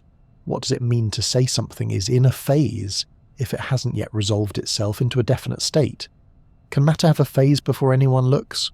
Or does the phase emerge through interaction with its surroundings, or even with the experimenter? Let's take quantum phase transitions as a starting point. Unlike classical phase transitions, which are driven by thermal energy, melting, boiling, freezing, quantum phase transitions happen at absolute zero, driven not by temperature but by fluctuations in quantum fields. These transitions depend on parameters like magnetic field strength or particle interactions, and they involve entire systems reorganizing their ground state, the lowest energy configuration. This is not about jiggling particles with heat. It's about shifting the underlying rules. In these systems, the definition of a phase isn't just about where the atoms are, but about how they're collectively behaving at the quantum level. Are the particles entangled in a certain way? Are they following a particular symmetry? Is there a topological twist to the way their wave functions are arranged? These are subtle, almost philosophical questions, and they only become meaningful when we define the framework we're looking through. In fact, some quantum phases can only be distinguished by the way they respond to certain kinds of measurements. Two systems might look identical in terms of particle distribution or energy levels, but behave differently when you twist them, or probe their edges, or trace how their quantum states braid around each other. The identity of the phase is encoded in how the system interacts with us, and with the tools we use to explore it. This leads to an even deeper idea. That phase is not always a fixed property of a system, but something emergent, dependent on what we're measuring, when we're measuring it, and even from what angle. In condensed matter physics, there are examples of so-called symmetry-protected topological phases, states that remain distinct only as long as certain symmetries are preserved. Break the symmetry, and the distinction between phases disappears. The phase is real, yes, but it's also delicate, conditional, like a snowflake that holds its shape only under the right kind of light. Then there's the quantum Zeno effect, a charming oddity where the mere act of observation can freeze a system's evolution. In a very real sense, watching a quantum system too closely can prevent it from changing. It's like trying to let a souffle rise while constantly opening the oven door. The measurement resets the system, pinning it back into place. Could that influence its phase? In highly controlled systems, possibly yes. When the act of observing affects the energy landscape, the boundaries between phases begin to wobble. Now consider quantum entanglement, a phenomenon where two or more particles share a state, such that measuring one instantly affects the other, no matter the distance between them. In systems with many entangled particles, the structure of that entanglement itself can define the phase. Not the particle positions, not the temperature, but the invisible mathematical web that links their quantum states. It's a phase of relationships, not things. It's like describing the mood of a room based on eye contact alone. In these cases, a phase is something almost abstract. It doesn't always manifest as a tangible feature like rigidity or flow. It's encoded in the system's correlations, in the shapes of its quantum fluctuations, and in the responses it gives when nudged by just the right probe. You can't always see the phase. You have to ask the right question. And sometimes, if you ask a different question, you'll get a different answer. This idea touches on the deeper philosophical debates around quantum mechanics. What is a state, really? Is it something that exists independently, waiting to be discovered? Or is it something that coalesces out of the fog when measured? Different interpretations of quantum mechanics offer different answers. The Copenhagen interpretation suggests that quantum systems don't have definite properties until measured. The many worlds interpretation says they do, in all possible versions of reality at once, and pilot wave theories offer an elegant undercurrent of determinism beneath the surface. But no matter which interpretation you prefer, they all agree on one thing. The act of observation cannot be ignored. Measurement is not just a passive glance, it's an interaction that shapes the system. In some cases it defines it. This principle has profound implications for the nature of phases. If observation is part of the system, then phases become contextual. What we see depends on how we look. It's not that reality is slippery exactly, it's that it's participatory. The observer is part of the dance. There are experimental hints of this in systems like quantum simulators and cold atom traps. In these setups, researchers can build artificial quantum materials with tunable interactions and geometries. By changing the way they measure the system, using different types of probes, or entangling certain parts, they can induce phase-like behavior that only exists under those conditions. It's not trickery, it's not illusion. It's physics at the edge of philosophy. In this framework, the boundaries between phase, state, and system begin to dissolve. Matter becomes less of a thing and more of a behaviour, a performance shaped by context. And our role in that context isn't just to watch, it's to participate. This is not to say that everything is relative or that nothing is real. Phases still obey rules. They still have measurable consequences. Superfluids still climb walls. Time crystals still oscillate. But underneath the surface lies a softer truth. That matter is more flexible than we thought. It can be both stable and uncertain, both concrete and conditional. In a way, this mirrors our own experience of the world. Emotions, identities, and relationships often depend on context, on the moment, the interaction, the perspective. Perhaps matter, at its most fundamental level, shares that same kind of subtlety. So when we talk about the phases of matter, we're not just talking about categories in a textbook. We're talking about the evolving language of structure, interaction, and perception. A quiet interplay between what is, what could be, and what we choose to see. And that's what makes quantum physics feel almost poetic. Not because it's vague, but because it's layered. It allows for certainty and mystery to coexist. It shows us a universe where even the states of matter, those most basic building blocks, are not entirely immune to the gentle nudge of a curious mind. Matter is not just substance, it is story, and the storyteller, it turns out, is sometimes us.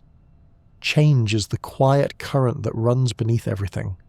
From the boiling of tea to the slow rusting of iron, from a snowflake melting on your glove to stars collapsing in distant galaxies. Transformation is not the exception, it's the rule.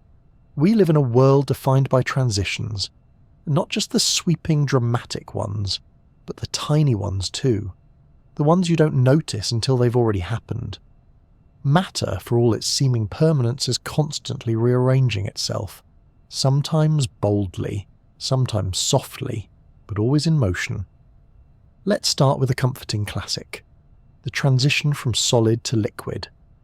We've all watched ice melt, seen butter soften in a pan, or felt a chocolate bar betray us on a summer's day.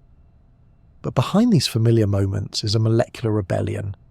In a solid, atoms are arranged in a fixed pattern, vibrating in place like dancers in a tightly choreographed routine. Add heat, and the vibrations grow, they jitter, they push boundaries. Eventually the energy becomes too much for the structure to hold, and the orderly pattern breaks down. The dancers let go of their partners, and the solid becomes a liquid. Liquids are freer, but not completely lawless. The particles slide past one another, still close but no longer tethered to fixed positions. They can flow, take the shape of their container, swirl and shift. And as heat continues to build, these liquid particles gain even more energy, enough to break free entirely and become a gas. Boiling is a spectacular moment of transformation. It's not just bubbling water, it's the birth of chaos at a molecular level. Particles go from colliding with each other constantly to racing through open space, bouncing off walls, and occasionally off your face when the kettle steams. This is matter liberated. The same atoms, now with the freedom to occupy far more space, moving with speeds that depend only on temperature and the occasional bad pun about entropy. But transitions don't only move in one direction. Cool the gas, and condensation takes over. Particles lose energy, slow down, and start to stick. Clouds form. Fog rolls in. A bathroom mirror fogs after a hot shower, not from some mysterious force, but because gas molecules have slowed just enough to settle into the liquid phase again. They're not disappearing, they're just shifting roles. One moment, vapour. The next, a drop. These everyday transformations, melting, boiling, freezing, condensing, are all phase transitions. They mark boundaries between states of matter. But those boundaries are more like riverbanks than brick walls, and if you linger at the edge, you'll find places where both states exist at once. Consider the triple point of water, the precise combination of temperature and pressure where solid, liquid, and gas phases coexist in perfect balance. It's a kind of molecular negotiation, a rare peace treaty in the world of matter. At that point, ice melts and boils, water freezes and evaporates all at once. It's an exquisite reminder that nature is capable of profound balance, even among conflicting behaviours. Or take sublimation, where solids skip the liquid phase entirely and turn straight into gas. Dry ice does this theatrically, turning solid carbon dioxide into a billowing cloud. But regular ice can do it too, just more slowly. That's why freezer-burned food looks shriveled. The ice inside has sublimated into gas over time. Even snow on a sunny cold day might vanish without ever becoming slush. It's not a trick, it's just another path on the map of transitions. Then there's deposition, the reverse of sublimation, when gas becomes a solid without ever being a liquid. Frost on a window pane is an artist's signature in deposition. Water vapour, drifting through the air, encounters cold glass and settles directly into icy patterns. No puddle, no dripping, just delicate crystals, skipping the liquid middleman entirely. All of these processes are part of the natural life of matter, but what makes them especially interesting is that even the most rigid, seemingly immutable substances are not immune to change. Solids don't just sit there waiting, they shift too, albeit more slowly. Rocks, for instance, might seem like the very picture of permanence, but under pressure, over millions of years, they flow. The Earth's mantle, made of solid rock, moves in slow currents, like cold molasses. Glaciers, towering rivers of ice, slide down valleys under their own immense weight. They creak and groan, changing shape with each passing year. Even metal beams in buildings expand in the summer heat and contract in the winter cold. Steel breathes, if you're patient enough to watch. Phase transitions aren't just mechanical, they're deeply emotional too. There's something universally resonant about transformation. Watching wax melt, or chocolate harden, or clouds gather and dissipate can feel almost symbolic. Matter reminds us that change is not something to fear. It's built into the very structure of reality. And sometimes, these transitions aren't even about temperature. Pressure, magnetism, and even light can drive changes in state. Carbon, under extreme pressure, becomes diamond. Certain materials change from insulators to conductors with a flick of voltage. Some switch behaviours when exposed to ultraviolet light. Phase transitions are everywhere, and they don't always announce themselves with steam or sparkle. Sometimes they whisper, changing the rules without changing the shape. One subtle transition is glass softening over time, not the myth of cathedral windows flowing like syrup, but a more precise reality. Even solid-looking materials can relax their internal stresses, reshape their structure, or slowly deform. Crystals can shift alignment. Plastics can harden or crack, and biological materials, like proteins or cells, can transition between active and dormant states depending on their environment. The line between phase and function gets blurry, but that's part of the beauty. In living systems, phase transitions play essential roles. The membranes of cells switch between rigid and fluid depending on temperature and lipid composition.